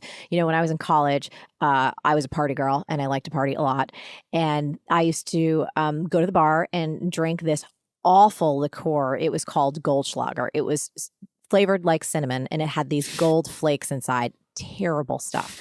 And I remember just drinking way too much of it one night and just completely thrown up in the bush. And the reason I say that is because, having a Goldschlager hangover was horrible. You just felt so sick for days. These days, people do shots of Comparschlager online, on their Instagram feed, or floating around the internet, or wherever it is that they kind of consume all of that comparison and doing shots of Comparschlager. And then for days, if not weeks, they're off their game. They're not really creating. They're not rooted in their own gifts and talents and the difference that they want to make. They're like trying to bounce off what someone else does and thinking through their own life in terms of how they're measuring up or not with people around them, which again, completely takes you off track. So I think that it's important to recognize how you feel after you engage with your phone, whether you do it through blogs, social media, whatever your kind of poison is that you like to go to. And then I would invite people to just stop. You don't have to pick up your phone. You don't have to scroll through the social feeds. And if you find yourself being lost in a Comparschlager hangover, you have the ability to end it. You really, really do. I would say that choose some people that really help you to feel inspired. And then most importantly, spend the vast majority of time creating, not consuming. It's actually one of the things we talk about in the book. Yeah. And I've shared this with people. One of the best habits you can build is to create before you consume. So rather than wake up in the morning and scroll your feeds or take in your email or look at the news, create a stronger mind through meditation or start writing the next chapter of your book or get a workout in, like create a stronger body rather than just consuming passively the work of others. And if you just build that habit in, anytime you're going to go to consume something, is there anything you'd like to create first? And if the answer is yes, do that. And you'll see before you know it, the ratio will shift where you're creating a lot more than you're consuming. And then comparison becomes a thing of the past. Like I'm too busy right now to be really honest with you. This is something I've seen from this whole book process. The periods in my career where I have either felt like crap or I've gotten a little bit off track is probably because I wasn't busy enough. Yeah. And I'm spending a little bit too much time looking at what other people are doing. The past, I would say, my goodness, 18 months or so has been all consuming when it comes to this book and the promotion and the Beyonce TED Talk block party thing and now the tour. I have no time to compare myself to others. And guess what? There's more than enough to go around. So I bless everybody in their success, but I am so fulfilled and happy because I'm doing what I'm meant to be doing and I'm not consuming the work of others. Yeah, I guess the flip side is a budding author may look at you Yes. and go, wow, she's written an incredible book. She's hit #1 on the New York Times bestseller list. She's on this global tour. What is the point of me trying to write a book when actually Marie's done it all? She said everything that I would have said. Let's talk about that. I think that's because I really appreciate you sharing your story. Yes. I think that's amazing. You are busy. You're living your dream. You're living your purpose, right? Yep. But what about the person who's watching you, who isn't, and they're getting fatigued by it, and it's actually putting them off? Yeah, absolutely. So 2 things there. 1, the only way that I got here was because I've worked my butt off on creating for the last 2 decades. Yeah. So I absolutely, first of all, I'm a lifelong learner. So I'm always reading books and I am consuming things, but I've more recently gotten the ratio right. Does that make sense? So there's 100%. a lot more creation than there is consumption. And then you don't feel that comparison nearly as much. You just get inspired by people, which further fuels your work. So it's a healthy cycle. So that's number 1.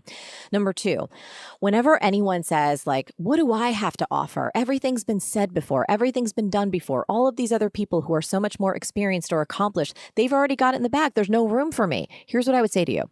Think back to Oprah in her early days. What if she said to herself, this Phil Donahue guy who's got all these talk shows, he's really got it covered. There's really no room for me. Why should I do this? He's already done it all. Or think about, let's say, Beyonce, right?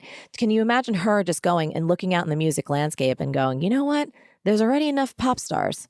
There's just all the world ever needs. Why am I going to sing my songs and dance my dances and add my voice to it? It's all been done before. Or I think about this in a really small and acute way. So I love eggplant parmesan. And I have a particular restaurant in New York City. It's a tiny mom and pop kind of shop. It's called Pepe Rosso.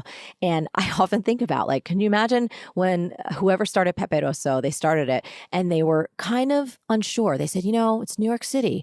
There's enough Italian restaurants. There's more than enough eggplant parm. We don't need to add our eggplant parm to the mix. I would have missed out on so much eggplant parm goodness if they didn't add their voice and their creation to it. And what people don't realize is that when you have a dream or a gift, a product, a service, a message that you want to create and share with others, if you don't actually bring that thing to life and do everything in your power to share it, you are stealing from those who need you most. Why? Because there never has been and there never will be another you. Your genius is unique and your DNA is unrepeatable. And if you don't do everything you can to follow those dreams and to share your gifts with others, the world will have lost something truly irreplaceable, which is you. Yeah, I mean, it's such a powerful message, Marie. And I really hope people are listening to that, because I do know a lot of people feel that way. I've probably felt that way at various times in my life, right? Absolutely. Can I share one more thing about this? And it's a quick story. So on this lines of it's all been said or done before. I remember when Josh and I first got together, first of all, I used to eat like crap. You know, I was working all of these part-time jobs. I was bartending, waiting tables, teaching, trying to get my coaching practice off the ground. And Josh would go away to work on a television or film, and he would come back to our apartment, and my trash can would be filled with like empty cans of, you know, macaroni and cheese and Chef Boyardee and, you know, potato bag chips and, you know, all this kind of crap. Yeah. And he's like, Marie, you know, we should start juicing. And he'd try and turn me onto all these supplements. And how about more vegetables? And I was like, whatever, man, you know, I don't have time for that. It's too expensive. It's too gross. Like, I was just making all the excuses. So cut to a few years later, I met who is now my best friend in the whole world, a woman named Chris Carr. She's an amazing wellness icon. She's a cancer thriver. She has all these New York Times bestselling books. And anyway, when Chris and I became friends, she started introducing me to green juice and to all of these supplements. And she gave me all these recipes for smoothies, yada, yada, yada. So one day I come home and I tell Josh, I'm like, hey, Josh, I'm like, you should see all these supplements that my new friend just recommended. She wrote all these New York Times bestsellers, and here's the juicer we should get, and here's the salads we should start making. Like, we should have done this years ago. Understandably, Josh had a facepalm moment. He's like, what are you talking about? I've been trying to tell you the same exact thing for years. But here's the point. No matter how many times something has been said or done before, sometimes it takes that one person in their voice at the right time for it to actually make a difference. And you who's listening right now, you are that someone for someone out there. Yeah. So it doesn't matter how many times things have been said before. The world needs your voice. Yeah, I love that. And, you know, there's 7 billion people at least in the world, and many... And growing every day. And growing. And, you know, we're clearly, many of us are in need of help in a whole variety of different ways, whether it's work, whether it's health. So our voice is important to someone. That's right. And unless you put it out there, you're never going to find out who needs to hear that message. So in many ways, you're almost saying... I don't want to put words in your mouth, but I guess in many ways it's an obligation on us in some ways. A fun obligation. A fun obligation, exactly. An opportunity to make a difference. Yeah, for sure. And who doesn't want that, right? 100%. You just said in that story that you were talking about, you and Josh, in the early days, you said you were making excuses. Yes. And you have dedicated a whole chapter to excuses. And I really like it. And what I think that does, but frankly, what I think the whole book does is it helps us all reframe the stories we tell ourselves. That's right. And I'm not saying this with any judgment. I also tell myself a lot of stories. Yes, and, I do too. You know, and if as humans, we have to.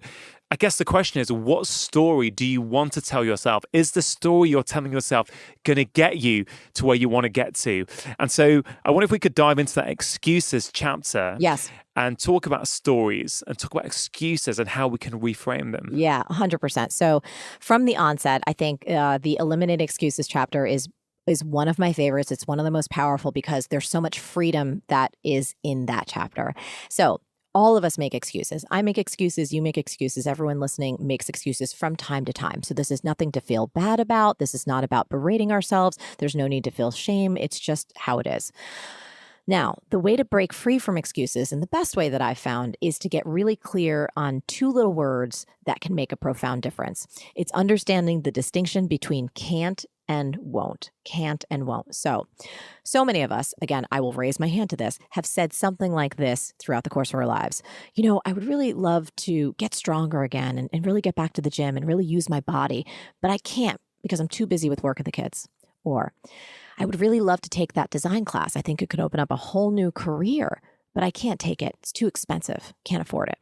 Or, I would really love to start that new nonprofit project. I have all of these ideas for how to make a difference, but I can't get started because I don't know how. Have you ever said anything like that to yourself before? For sure. A version of that. I certainly have.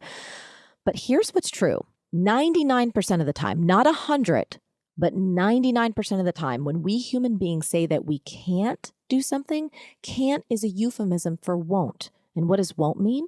Won't means that we don't really want to, that we don't want to work that hard. We don't want to make the sacrifice. We don't want to be inconvenienced. We don't want to take the risk, or we don't want to move around our other priorities in order to slot this thing in. And for anyone who might be resistant and saying, wait, you don't know me, you don't know my life, I'd say just hang on for a second.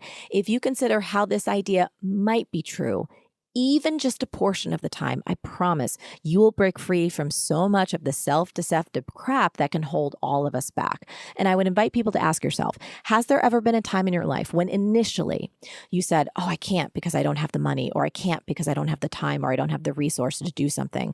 But then you came across an opportunity or a situation that was so important to you that you busted right through your excuses and you found that money, or you found that time, or you moved heaven and earth and you made something happen that initially seemed so far beyond your capabilities. Have you ever done that?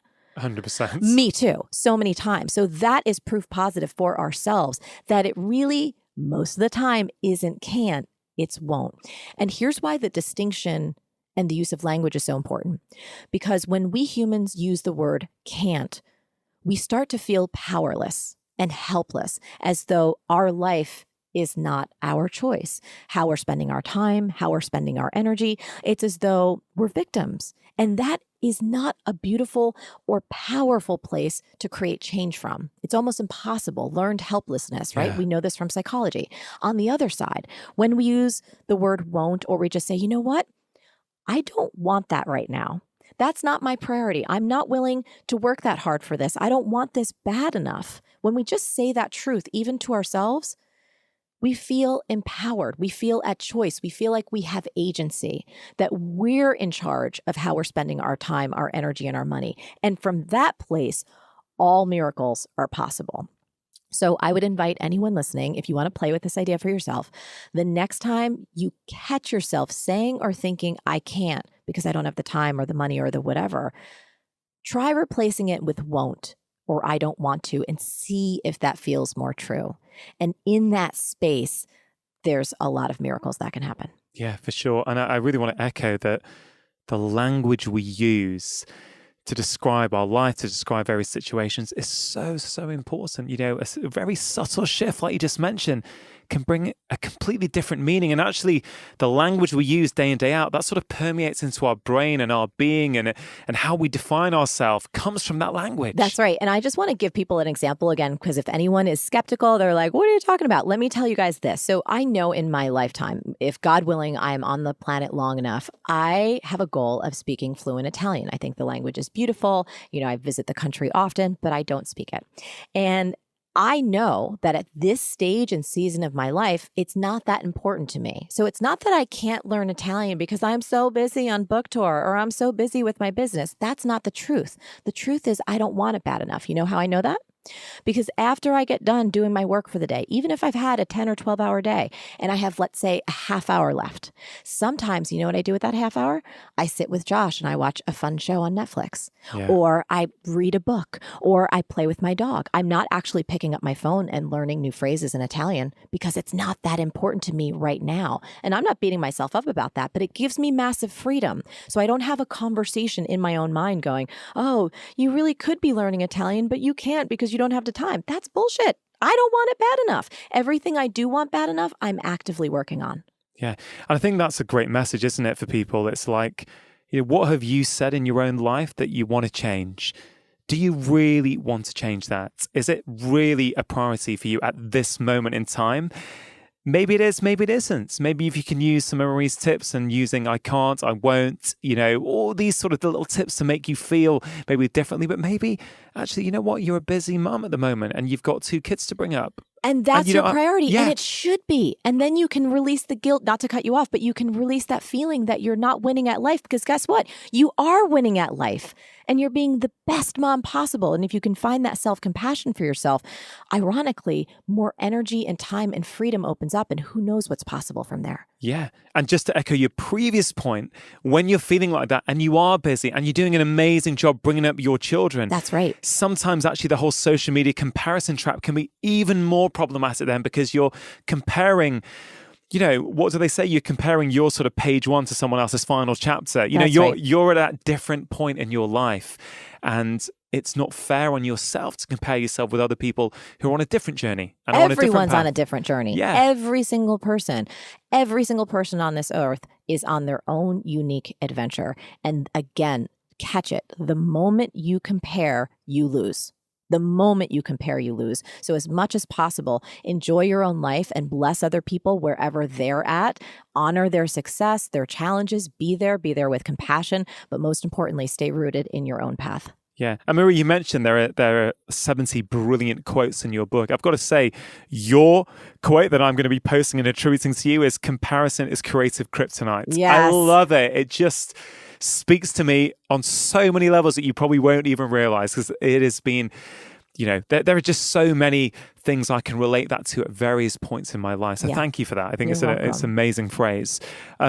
Marie, they often say that authors write the books that they need to write for themselves. Oh, yeah. And I want to just push a little bit on this and see, you've obviously had a lot of experiences in your life. You've applied these principles that you're now teaching the rest of the world through the book on yourself, which is, you've shared ups and downs in your life, which I think is great, because it sort of takes away that feeling where people think, oh, Marie's got it all figured out. Not at all. As you were writing it, with all your knowledge, and I appreciate you've interviewed some of the most successful and influential people on the planet on Marie TV, as you were writing it, I don't know, have you started to apply any of the tools?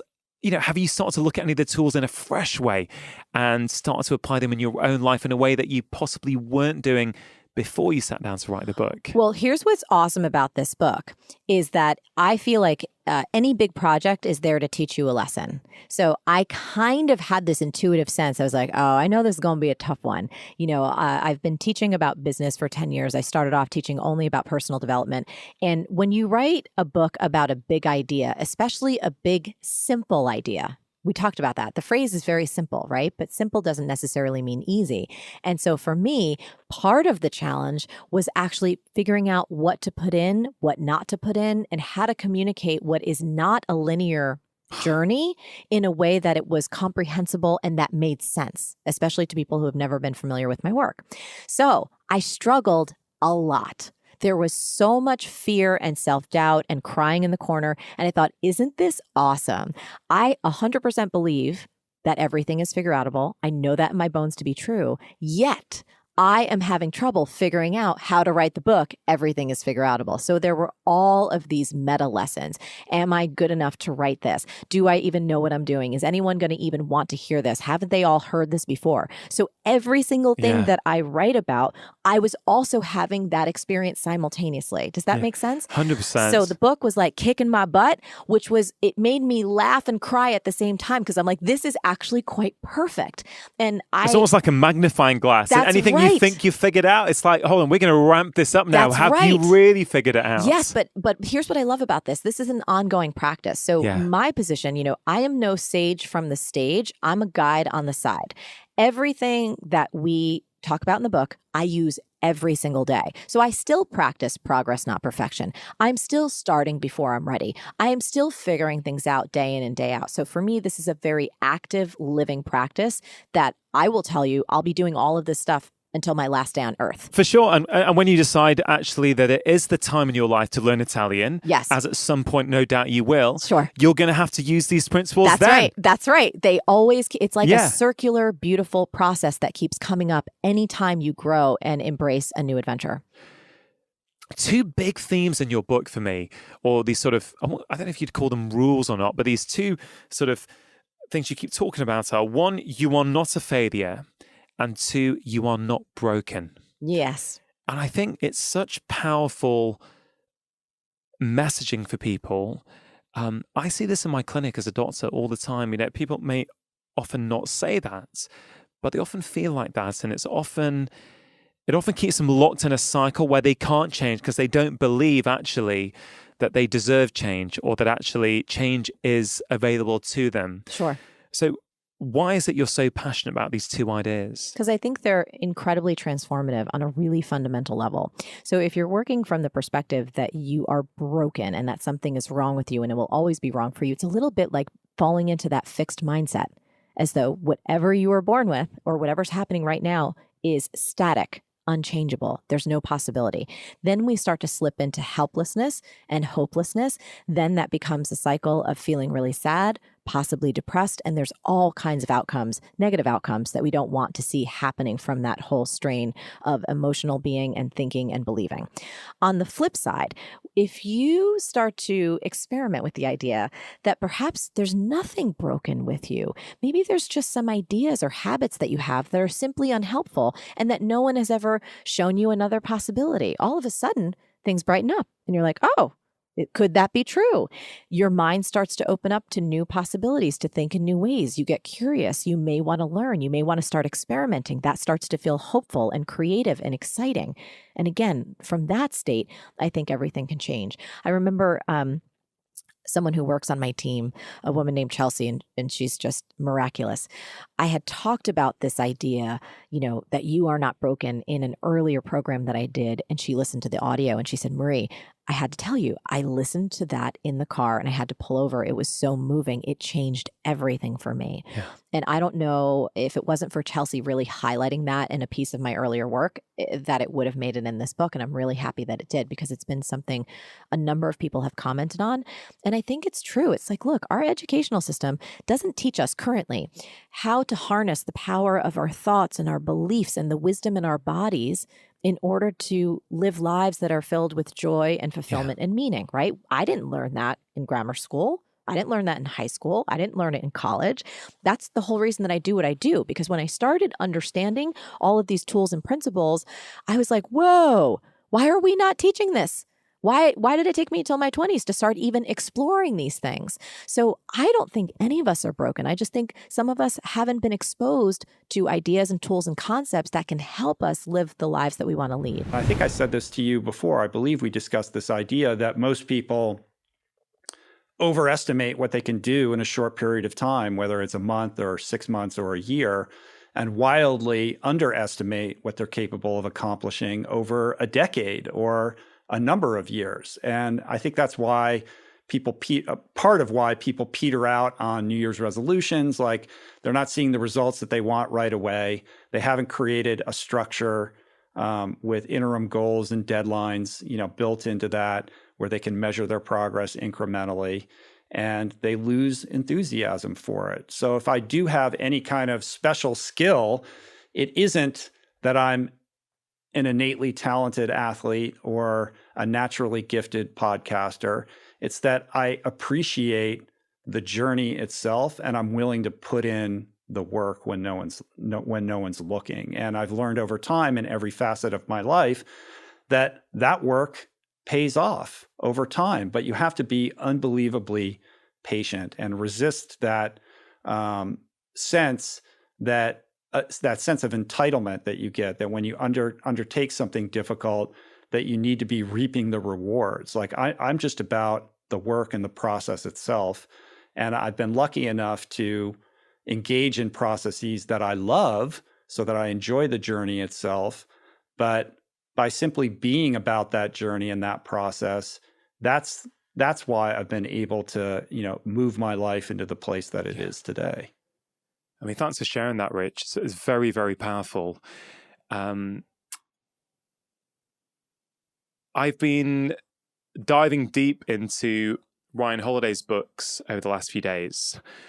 And what's interesting is as I learn more about Stoicism, and I think about Eastern philosophies and Western philosophies, what you have just been summarizing there is actually something that I feel Eastern and Western philosophies, although can seem quite different at times, where they really do converge is on the idea of process over outcome, journey over destination.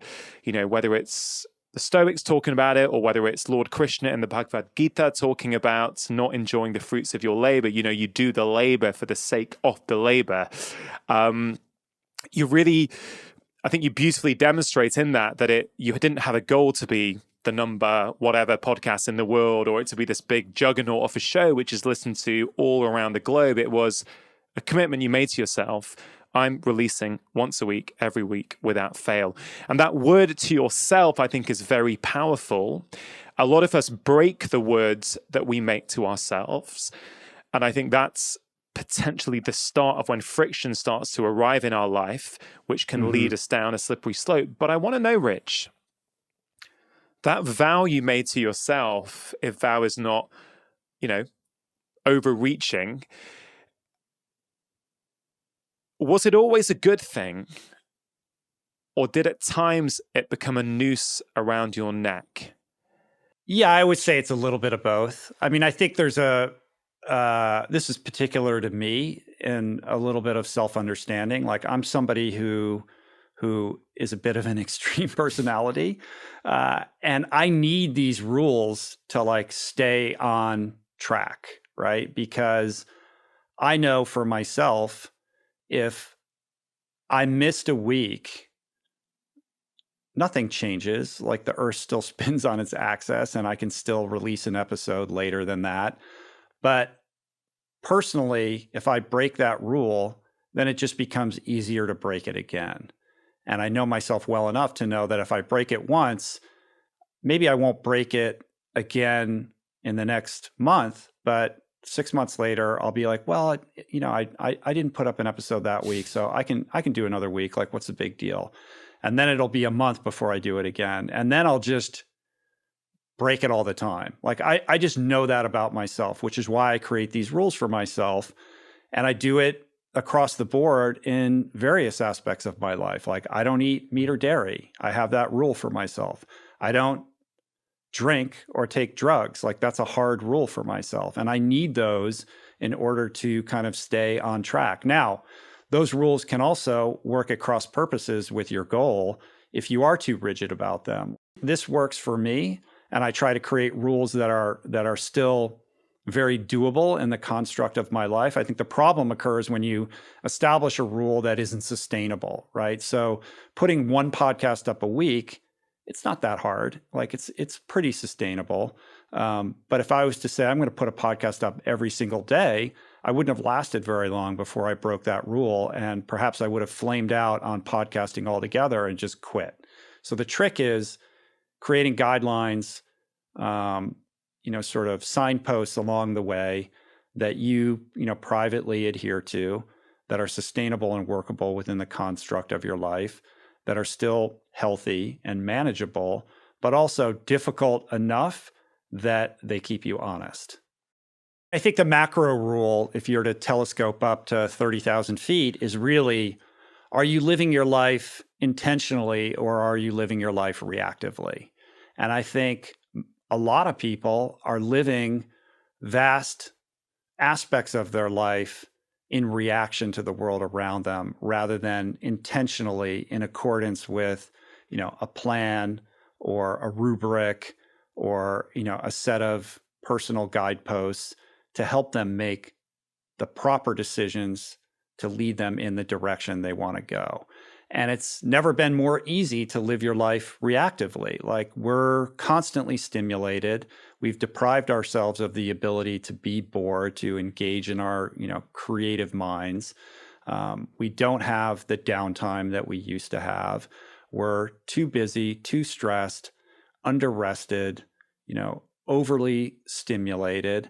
And I think when you're in that state, it's very easy to live your life on autopilot and just proceed. This is my life. This is what I do, and never step outside of it to question or to analyze, why is it that you're doing things this way? Is there a better way? Is this leading me where I need or want to go? And then years go by until you reach some inflection point or endure some kind of crisis that forces you to stop and take inventory of how you're living and make appropriate changes. So really, the rules or the guideposts, whether it's I'm putting up a podcast a week, or I'm going to wake up at this time of day, or I'm going to exercise 3 times a week, or I'm going to eat these foods and not these foods, or I'm going to go to bed at this particular time, or no screens, within an hour of sleep, or whatever it is. I think being proactive about those things, making a commitment to yourself, is an act of self-love. And then recruiting community for purposes of accountability to keep you on track. These are tools that I've deployed and employed in various aspects of my life, both in the podcast and outside of the podcast, to simply be a better human and to live more consciously, mindfully, and intentionally. And I think that's applicable to everybody, no matter who you are or, where you find yourself on this carousel of life. How do you deal with the scenario where a guest is sitting opposite you and they're a bit nervous and they may not be giving their best account of themselves? What can we learn potentially from how you manage that situation? I mean, has it happened much? Mm-hmm. And when it does happen, do you have a process and a strategy to try and help them through? Yeah, that's a great question. I mean, I think I hadn't really experienced much of that until the last couple of years. And I would say that I struggled with the idea of beginning to film the podcast for that very reason. I felt it important to evolve the show into a visual format and to be able to share it on YouTube. And that's, had its own evolution. But I was also very aware, as somebody who really is, going for the emotional connection, that once you introduce a camera into the equation, people tend to act differently. Even the most polished, confident, relaxed person is going to be a little bit more, back straight up when they know there's a camera staring at them. So that's something that, I'm still trying to figure out. And with the new studio, we're going to be able to move the cameras back and try to make them less obtrusive. But there is a certain person who gets really rigid and nervous, and that is heightened by the introduction of a camera. And when that occurs, and it has happened a few times, I mean, all I try to do is lighten the mood. And, if I have to shift gears and ask them about something I feel like they're really at ease talking about, that's what I'll do to try to get them to relax or tell a joke or get them to forget that there's a camera or a microphone in front of them. And once I can get them engaged with a particular subject matter that they care about or that they're passionate about, everything else starts to fall away. I also think eye contact is really important with that as well. If I can maintain eye contact with that person and just really give them that sense like, it's okay, you're safe here. And I'll do that through just, facial expressions or my personal demeanor. And sometimes it takes a few minutes, but to cajole them into that sense that it's going to be okay. And then once you get them rolling, and everything else drops away, and it's just two people looking at each other, then it's back on track. Yeah. I mean, I love that. And I think there's a lot there that many of us can learn from that. When people are struggling, when people are not at their best, when people don't feel safe, let's lean in, let's connect, let's smile, let's talk about things that they like talking about. That is that human connection, because those little facial expressions. I mean, it's funny, I think on maybe my last appearance on your show or the one before that, I think I sort of said, well, it's interesting. I feel that I've been podcasting my entire life, even though I've only technically been podcasting for, coming up to 3 years, because I've been seeing patients for nearly 20 years. So what do? I sit down and I talk, and I always think about connecting first before trying to give them any education or wisdom that I may feel I need to share. I learned very early that you connect first. Once you've connected, that once they know that you actually care, they're all ears.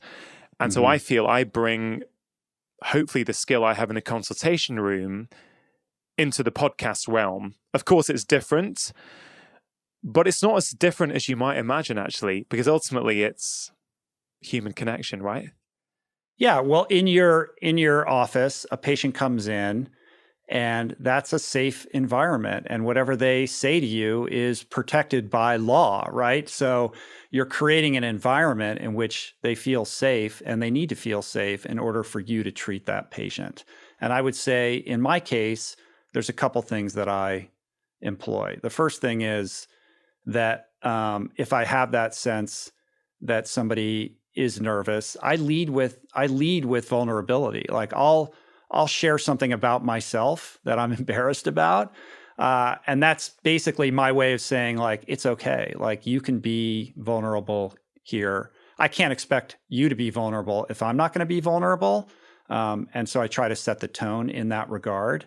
And in the way that you kind of learned how to podcast by the way that you interact with your patients in the treatment room, I had two great educations that, in retrospect, looking back, were training grounds for being an effective podcast host. The first is thousands of hours spent in Alcoholics Anonymous meetings through the process of getting recovery. And, for people who are unfamiliar with what that world is all about, you basically sit in rooms and people get up and share the most vulnerable aspects of their life. And they do it with courage and with humor.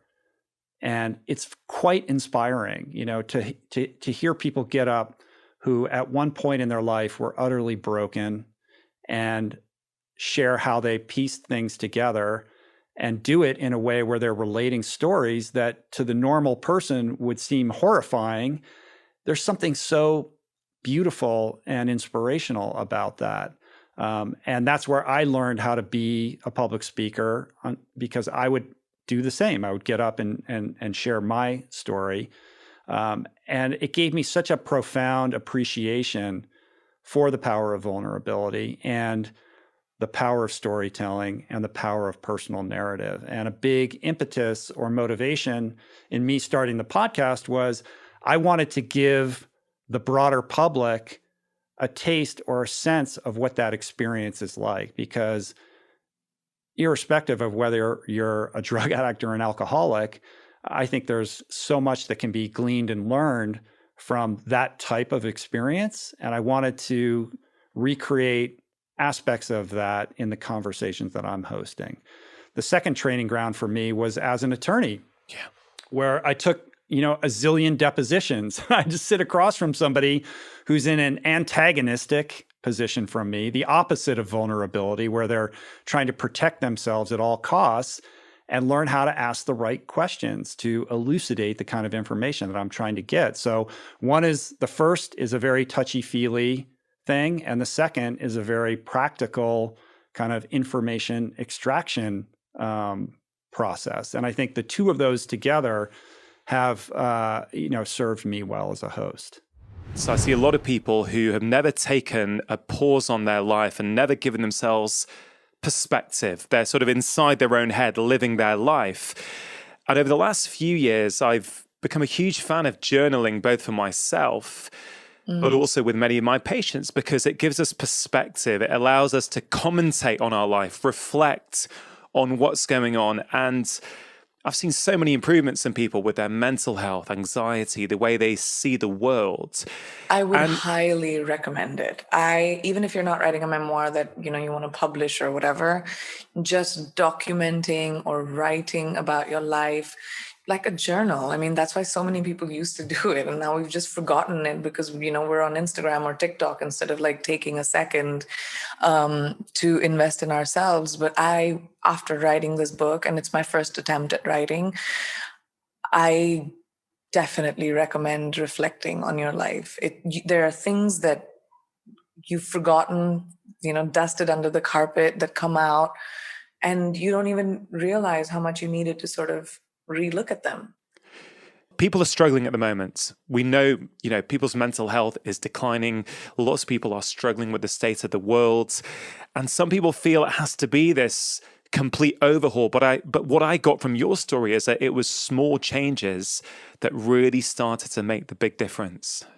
It always is the small changes. If you want to get somewhere in life, it's really not the overhaul at all. It doesn't have to be, you have to change your entire life and tomorrow it's going to be different.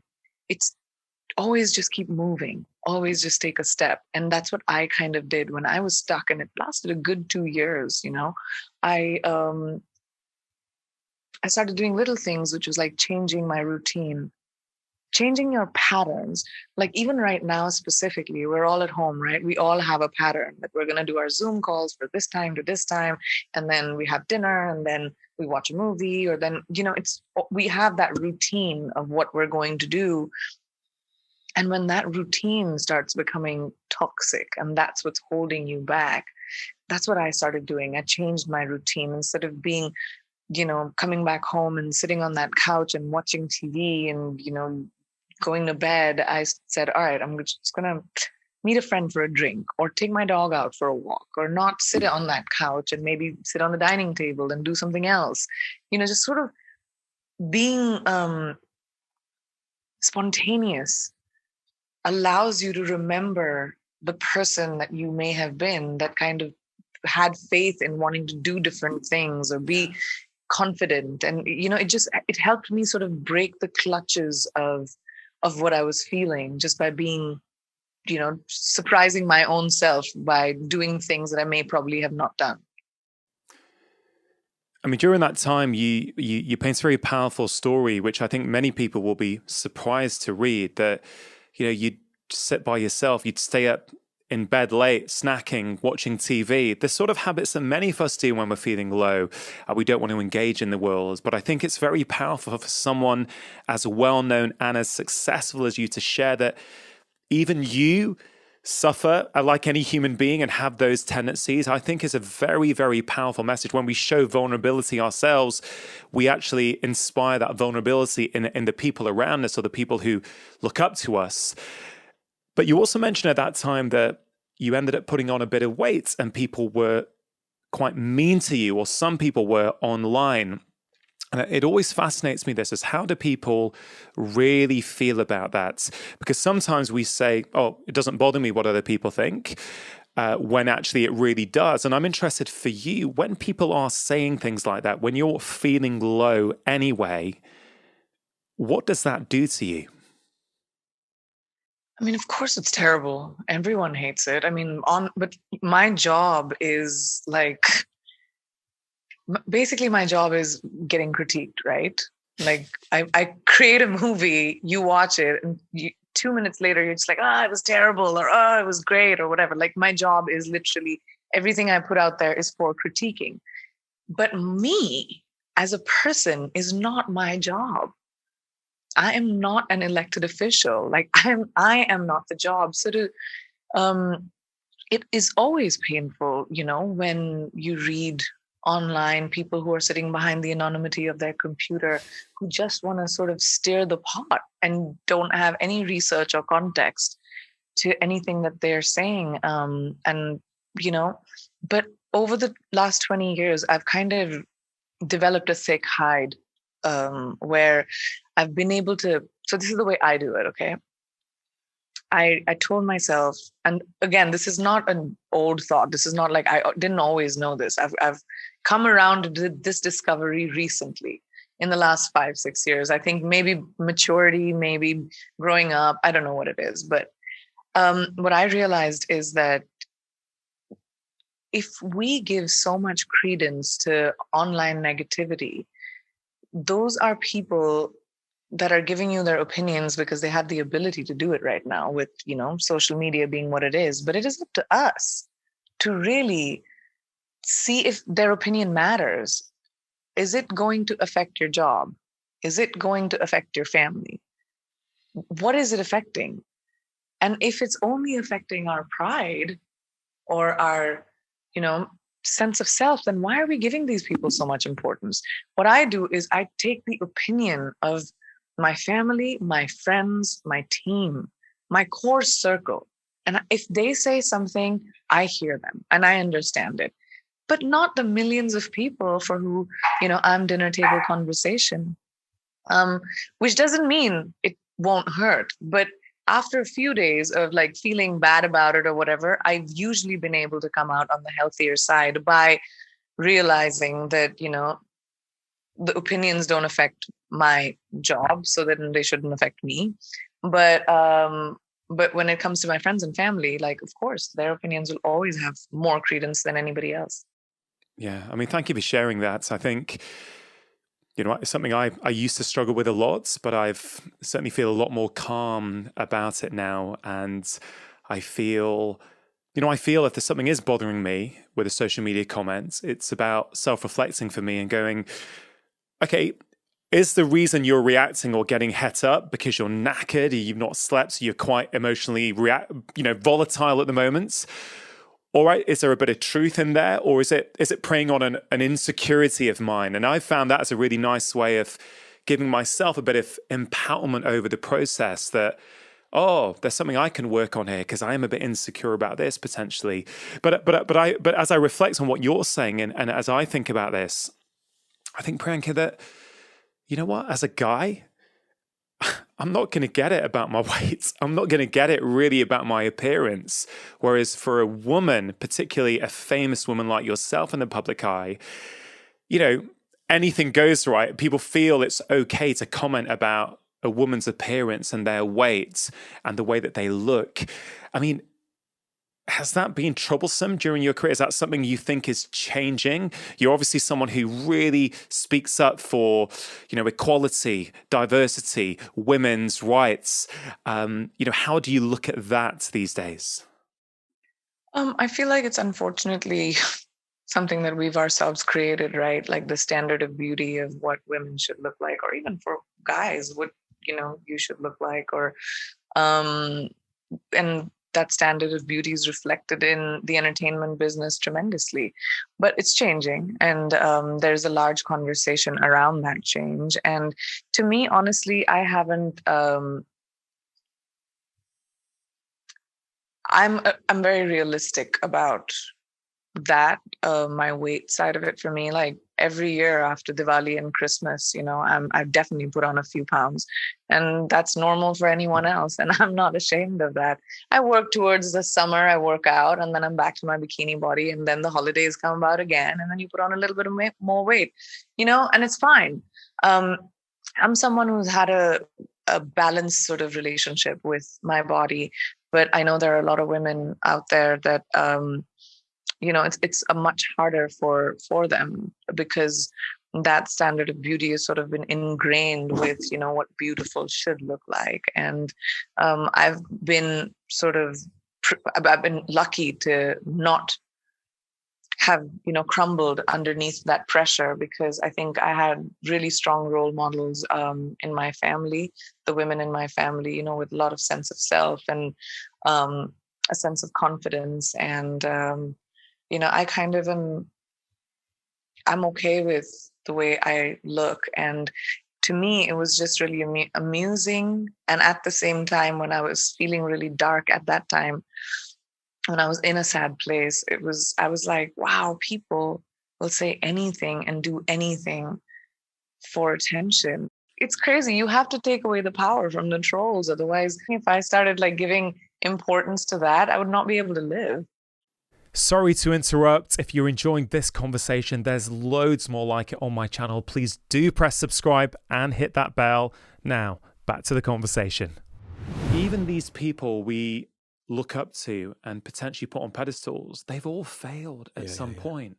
Like even these Olympic gold medalists. There's a bit in the book where you're talking about Kelly Holmes crying in a hotel room in France about her abilities when she's one of the fastest women on the planet.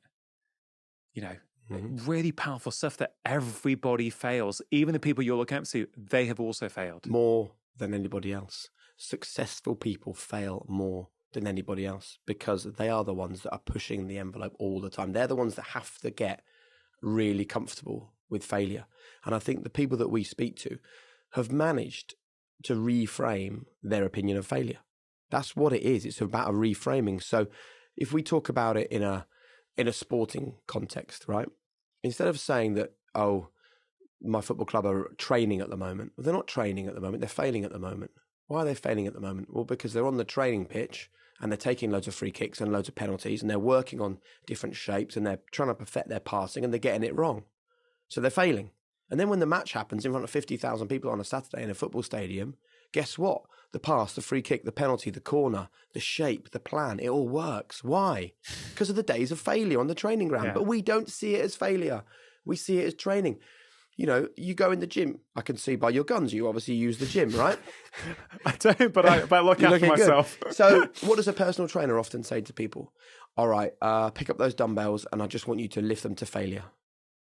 But you don't go, oh, that was a bad day in the gym. I bloody well lifted to failure. I can't believe it. I'm going to beat myself up. I'm going to tell myself I'm crap. I'm going to go home and drink a bottle of wine because I failed.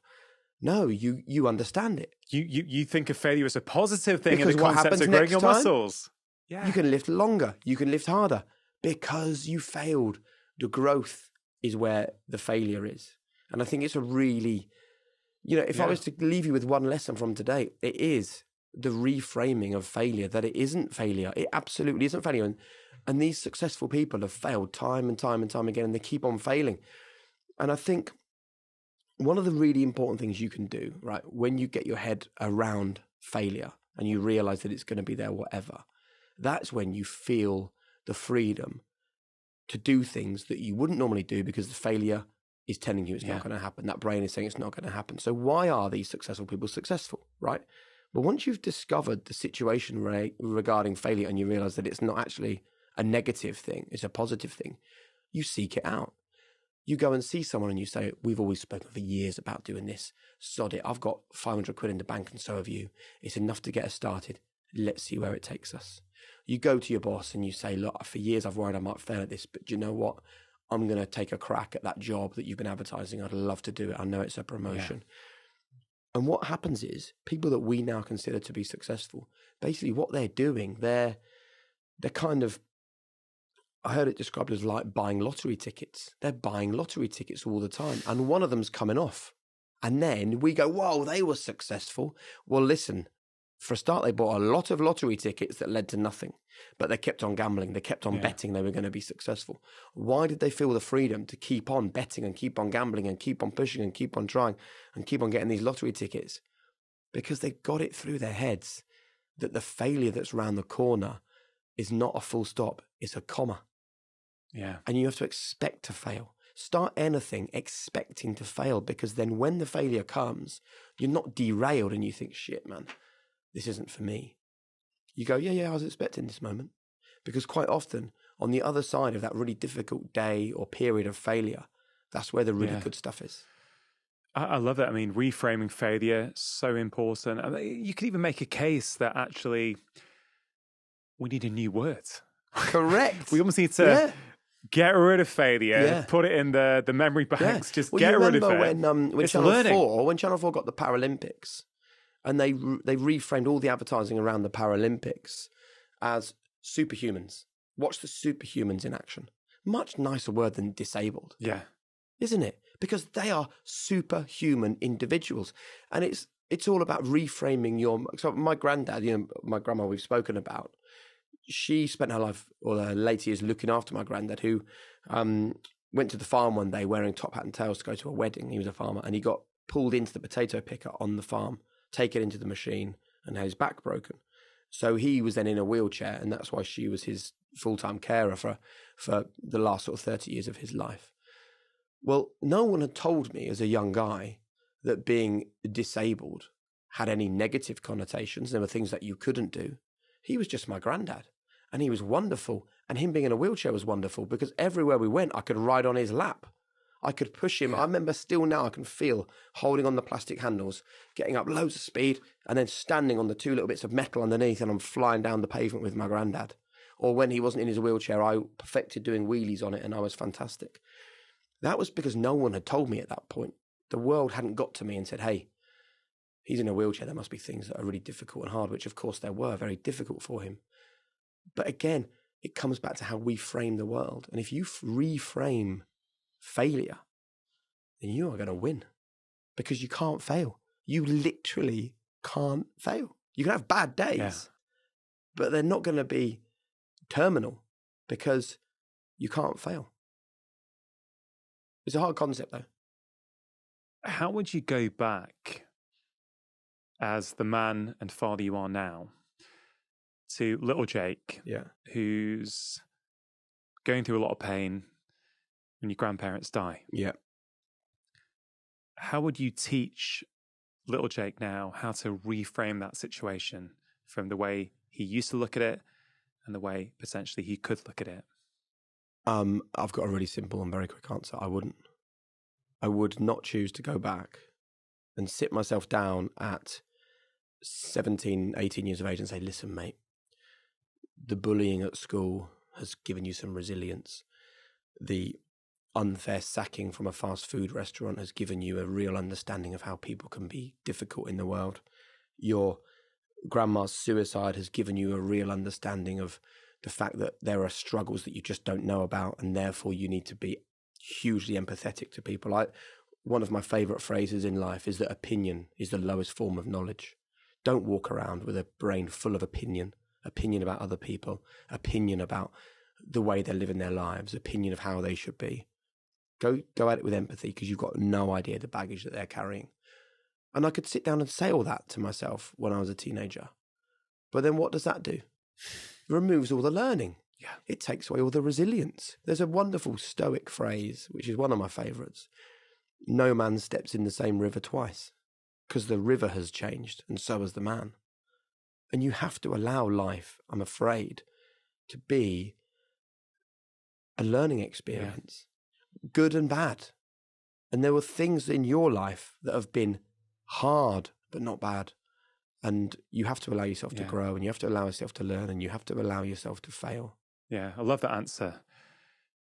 In some ways, you don't want to fast track the learnings, do you? You want to go through the valley. You want to experience the pain, the discomfort, and also, and come out the other side.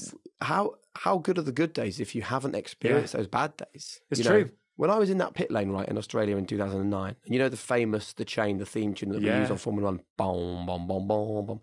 I tell you now, I'm standing in that pit lane in 2009, and I'm looking at a TV camera, and I know we're going live on BBC One in 30 seconds. And I know that the public, who, just to recap that story, the day that it got announced I was the Formula One presenter, my wife rang me in floods of tears half an hour after the press release went out. And she said, I've just been on the internet and everyone thinks you're going to be shit. Her exact words. I said, where did you read it? And she said, on the BBC Sport website. They had a forum at the time and there was loads of criticism about me getting the job. So I stood there in the pit lane and I could hear the chain. And I knew my mum and dad, because they texted me, had got up and made a cup of tea and were spreading some jam on toast and sitting in the front room in the same house that I grew up in, about to watch. I mean, how mad's that? About to watch their boy host Formula One on BBC One. And I knew that Niall, this brilliant growth mindset boss that had given me the opportunity, taking a kid from kids telly and put them into the world of Formula One, was going to make his mind up about me. I knew the public were the same. I knew I was going from a bad place with them because they'd already been critical. I knew that my pundits, Martin Brundle, David Coulthard and Eddie Jordan, were immersed and had seeped in knowledge about Formula One that I just didn't have. I knew all of that stuff. But as I heard the Chain theme tune going into my earpiece, standing on my own in that pit lane in Australia, I thought back to the moment that I failed my A-levels. And I remember being an absolute bag of nerves. Of course, I was a bag of nerves. And I'm not saying that all the nerves disappeared at this moment. But when I thought about that A-level failure, I remember a pressure lifting from me and going, do you know what? I am literally standing here because all those years ago, I failed my A-levels. And that was such a grounding and such a brilliant thought process to have, that big or small versions of that happen to us every day. Yeah. And you will think back to moments where you suddenly go, yeah, but I know why this is happening. Yeah. And it was great for me. And that's why, not for one moment, would I ever want to not have gone through those difficult times. I spoke to Anna Lemke on the podcast recently who, world-leading expert in addiction. She's written a brilliant book called Dopamine. And we were sharing how we've heard from so many people who have suffered with extreme addiction. Many of them say, I wouldn't change a thing. They wouldn't change a thing. They are so grateful for their addiction because when they did come out the other side, the learnings, the life lessons that they had gleaned, that they'd put into practice, the struggles, going back again, going up, going back, that has made them who they are. And how often do we read in the newspaper about someone winning the lottery or coming into a load of money, and 6 months or 6 years later we read it ruined them, it changed their lives? So great, you've got to go through the process. You look at it and go, winning the lottery, that's good for me. Really bad mental health problem or a struggle with addiction or something, that's bad for me. And actually, as Anna describes, the winning the lottery can be horrendous for some people. The personal issues can be amazing for some people. Yeah, it's a fascinating area. It really is. I had my own issues when I first went to London. On reflection, I'd left Norwich. I remember my mum and dad driving away, leaving me in this flat in central London. I was a country boy, and I just had this.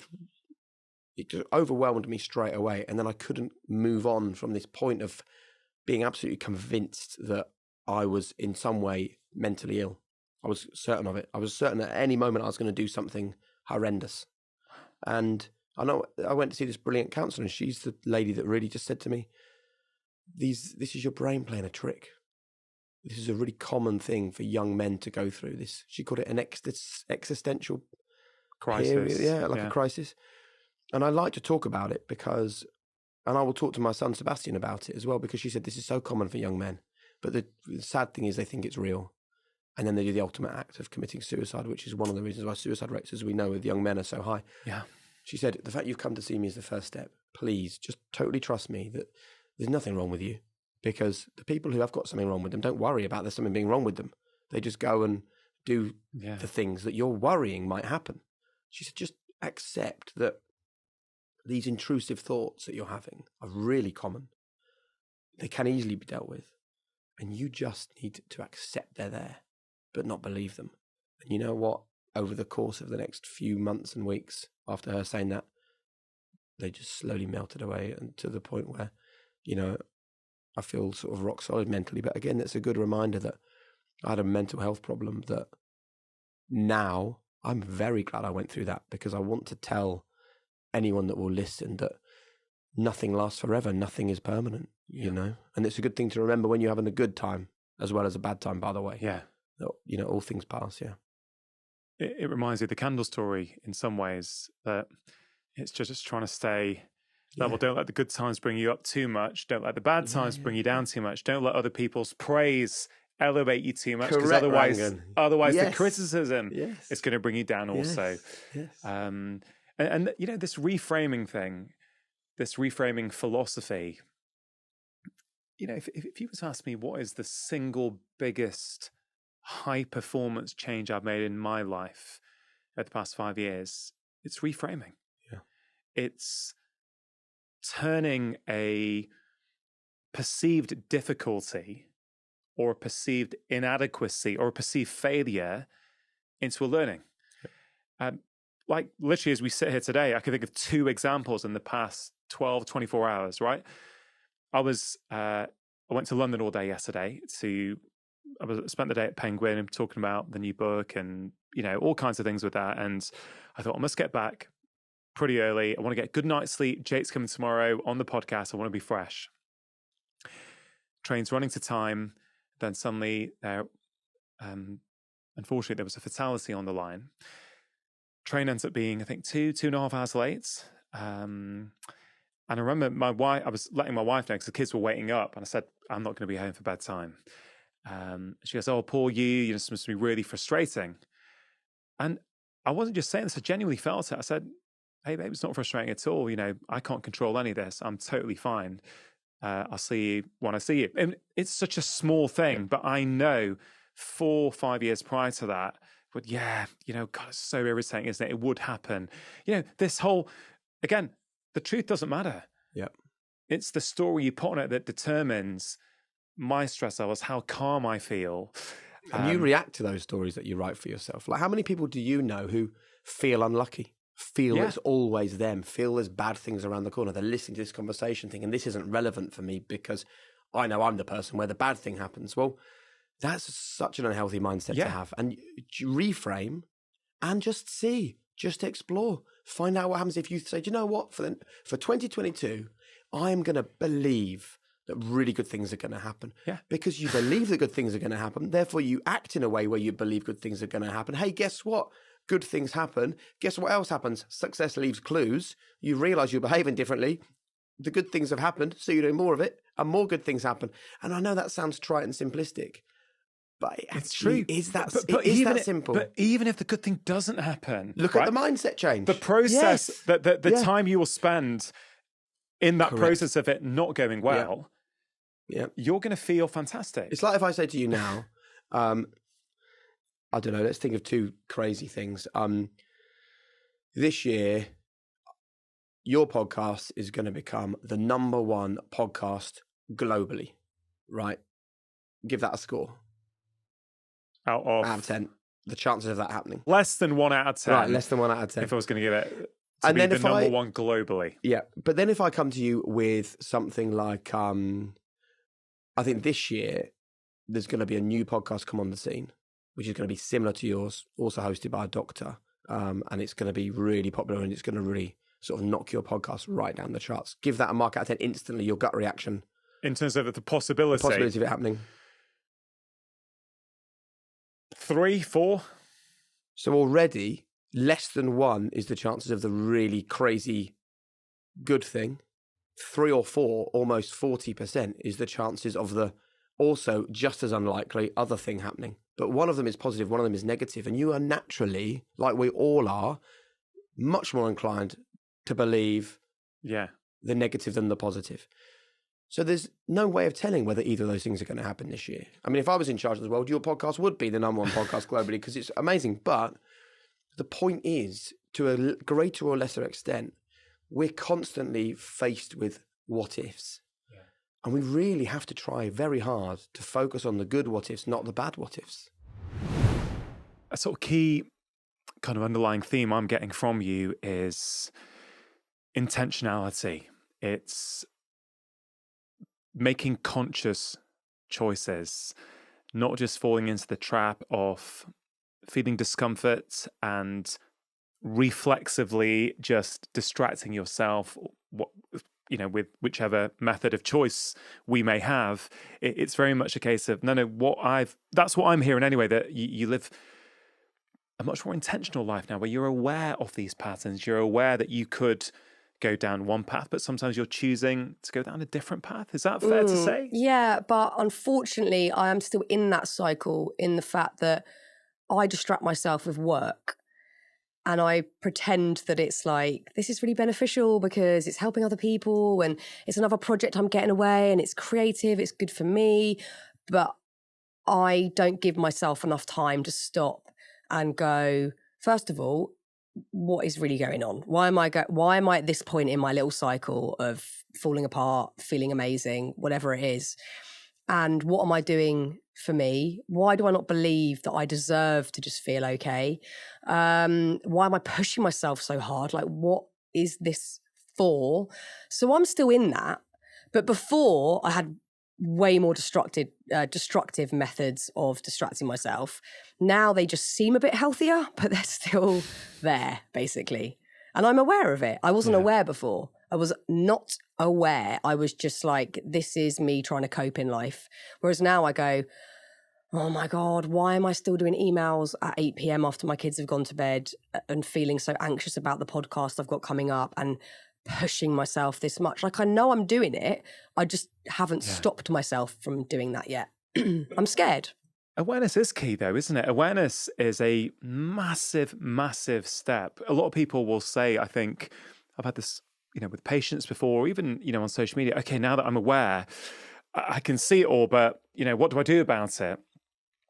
And first of all, I think it's different for all of us. Secondly, I think we all do it at different paces, but I don't think we should underestimate how important just lifting the blinds off and actually going, oh, oh, God, I'm doing that again. Yeah. Because for much of our life, we're doing it. We don't even realize we're doing it. We don't even know. You know, I had the biggest realization this month. This sounds so obvious, but when it's you, as you say, you don't see it. When I feel out of control or my world, my exterior world seems out of control, I get super controlling. Yeah. Like insane. I'm checking my husband's cooked the right dinner for the kids. Like he can't do that on his own. He's like a 45-year-old, really good cook. What am I doing? Or I'm like, just overly planning everything and being so rigid with everything because I feel terrified that everything feels out of control. I only realised that this month. So I've done 40 years of not seeing that when I feel out of control, I get more controlling. Yeah. That's terrifying. But that's, you know, it's a nice realisation. Okay, I know that I do that now. It is. It's a massive realization. It's, you can't really make that change without it, I don't think. Nope. I think you have to know about it first. You got to know about it. And I don't know, the time of year, we're recording this middle of December, but it won't come out till January. Like, you know, I think a lot about New Year's resolutions, right? And I think this plays into what you're just speaking about there, this idea that I don't make them anymore. I used to. Same. I feel like I've been writing about this as well. I'm really thinking about, I think the reason why most resolutions don't work in the long term, like, because anyone can go on a 2-week something in January or punish themselves 4 times a week spinning for 3 weeks. People will have done that over and over again, but very rarely for most people does it continue. And I think fundamentally it's because most New Year's resolutions are coming from a place of lack. Yeah. And not a place of love and abundance and fullness. And so therefore we're trying to fill this hole that we have some way with that resolution, but then that ain't ever going to fill the hole. So after a time, it just cracks apart, and then we wait for the next plan or the next book to go, right, I'm going to hit it hard now. But it just doesn't work for most people. I think the only resolution worth making is that you're going to be nicer to yourself. 100%. It's the only one that we should bother doing, because I don't do it enough. I'm horrible to myself sometimes. You know, sometimes I can find proper, true self-compassion and I will act on it and make the right decision. And I've done that this December with like not going to any Christmas parties because I'm not in that frame of mind and I don't want to go. So I've decided for me, I'm not doing that. And the repercussions will be whatever they are. I'll be judged on that. But normally I'm quite punishing towards myself and how, like the lacking thing. I'm not doing well enough. This project didn't, blow up like I wanted it to. We didn't reach enough people or whatever it might be. And I don't stop to go, I put everything into that. And I'm really glad that I did that. And I'm really proud that I wrote that book. Or I think some of that for me is I always second guess the general public's thought of process. Like, well, that person's not going to like it, or they'll say it's a pile of shit, or they'll say, well, why are you congratulating yourself? I've been so indoctrinated by that over the years that I'm still trying to let go of all that and just be proud of creating something that I'm really happy with. We should be very proud because people love Happy Place. It's clearly making a massive difference in so many people's lives, and it's a great podcast. No, right? I love doing it. It's an honour to do it. I'm sure you feel the same. I get to sit and just have like these beautiful conversations that I don't even have with my friends. I don't have that level of conversation with my friends. It would be weird to, but people allow me to go there. That is a privilege. It's nuts, isn't it? There's something about this format where we're sitting on this little table, we've got mics in front of us, and like I'm, as a fellow podcast host, I'm genuinely interested as to that perspective, because I kind of feel that I feel podcasts are the modern day campfire. They, you get into people's lives, you help bring connection, even if they're isolated somewhere whilst they go on their walk or they're cleaning the house. They feel that there's an intimate conversation going on that they're almost part of. And I feel that podcasting for me, there's a few things it's given me, but it's taught me to be more mindful and present, because I go super long. Sometimes it's 2 hours on my show, and that's 2 hours with no phone distraction, where both parties, by and large, are truly present and in. And I sometimes go out thinking, I don't think I've ever done that with my wife. I know.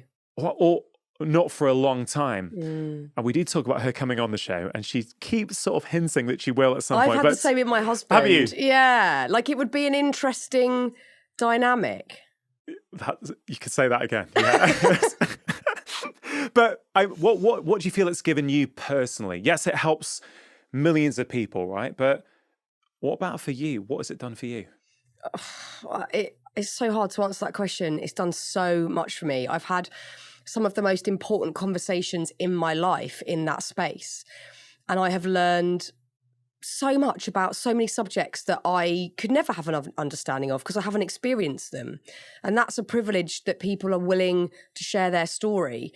And for as long as I can remember, I've been near obsessed with people's stories. Storytelling is my favorite thing ever, especially when it's someone's life story. I find life decisions and other people's perspectives fascinating, and I will never ever tire of that. You know, autobiographies are my favorite type of book by far.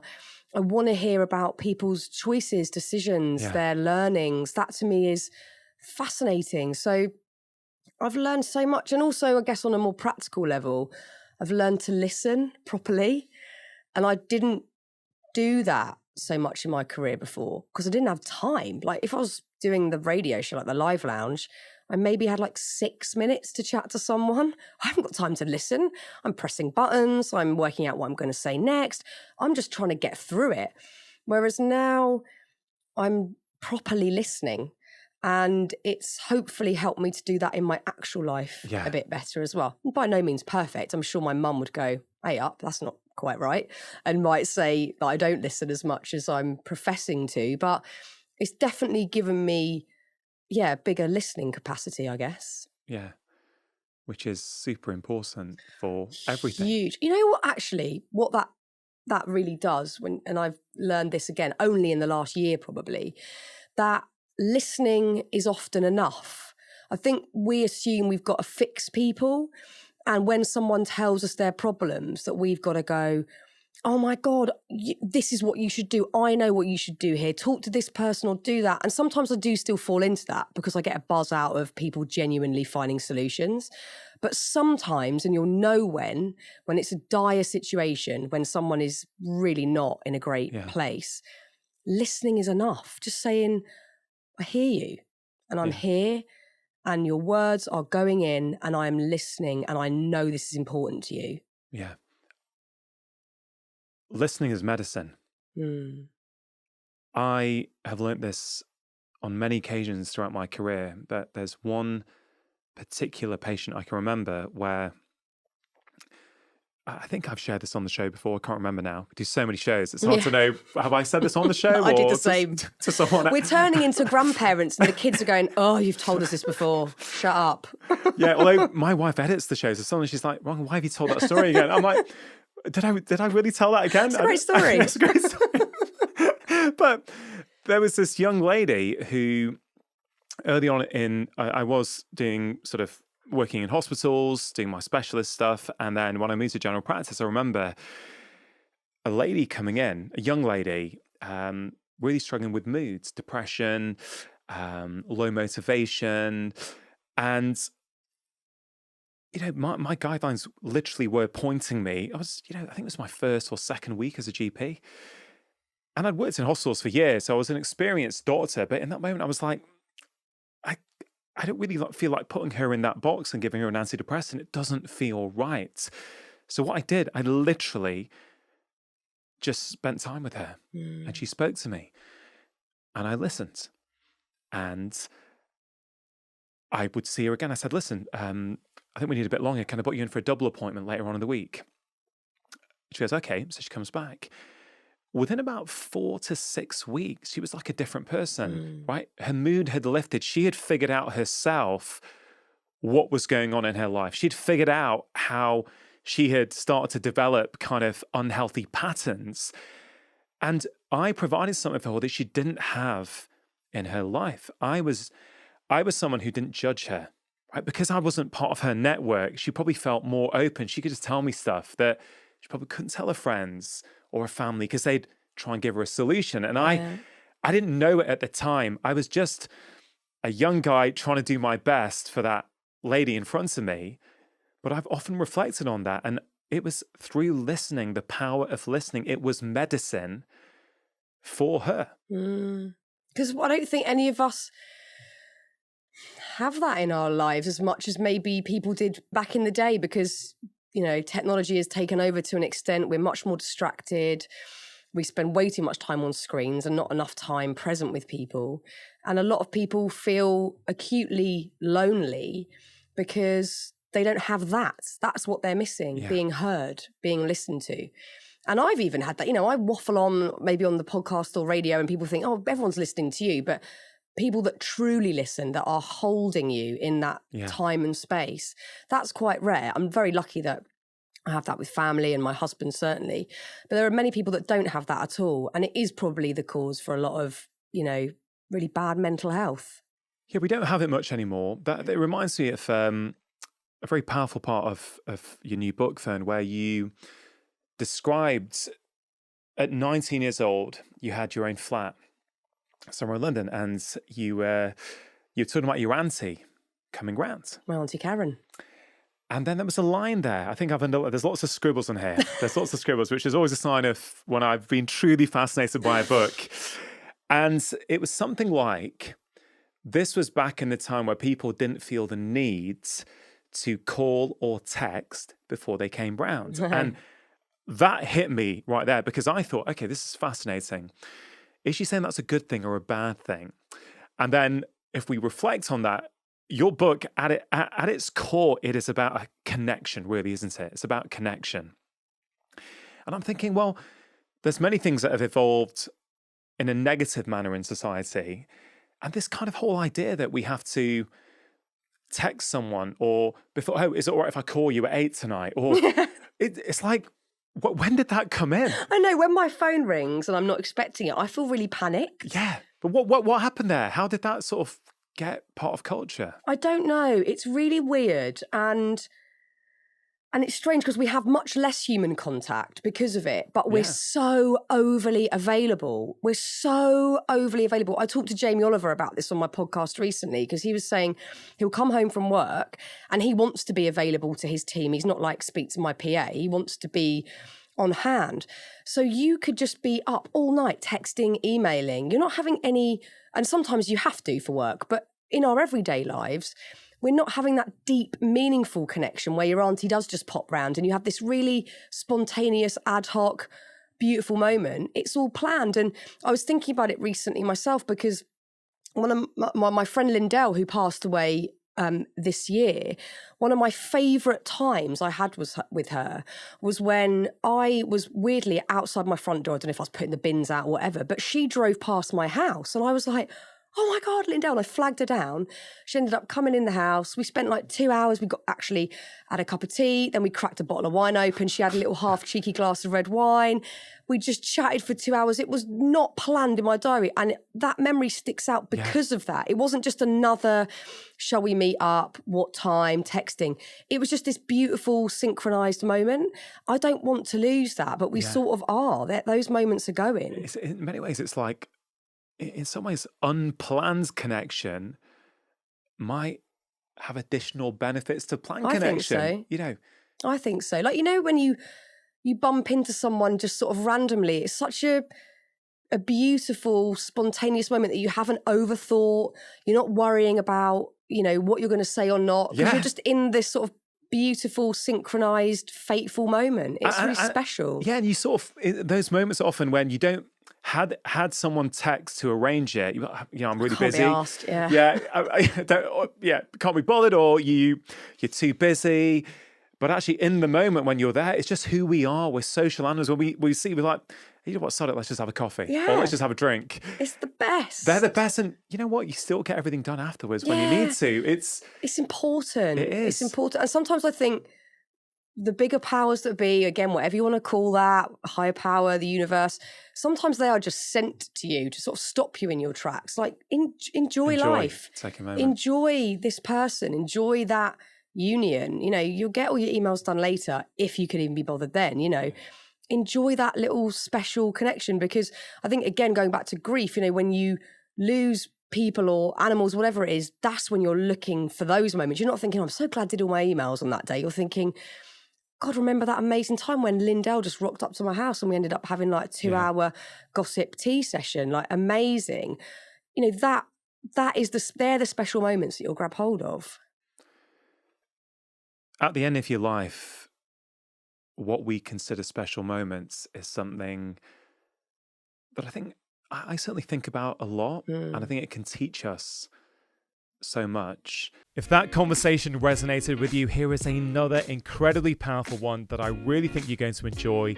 Give it a click and let me know what you think. Most of your reactions to the world are not coming from conscious awareness. It's a reactive state. If you had those 4 qualities every day in your body and your mind, you're free.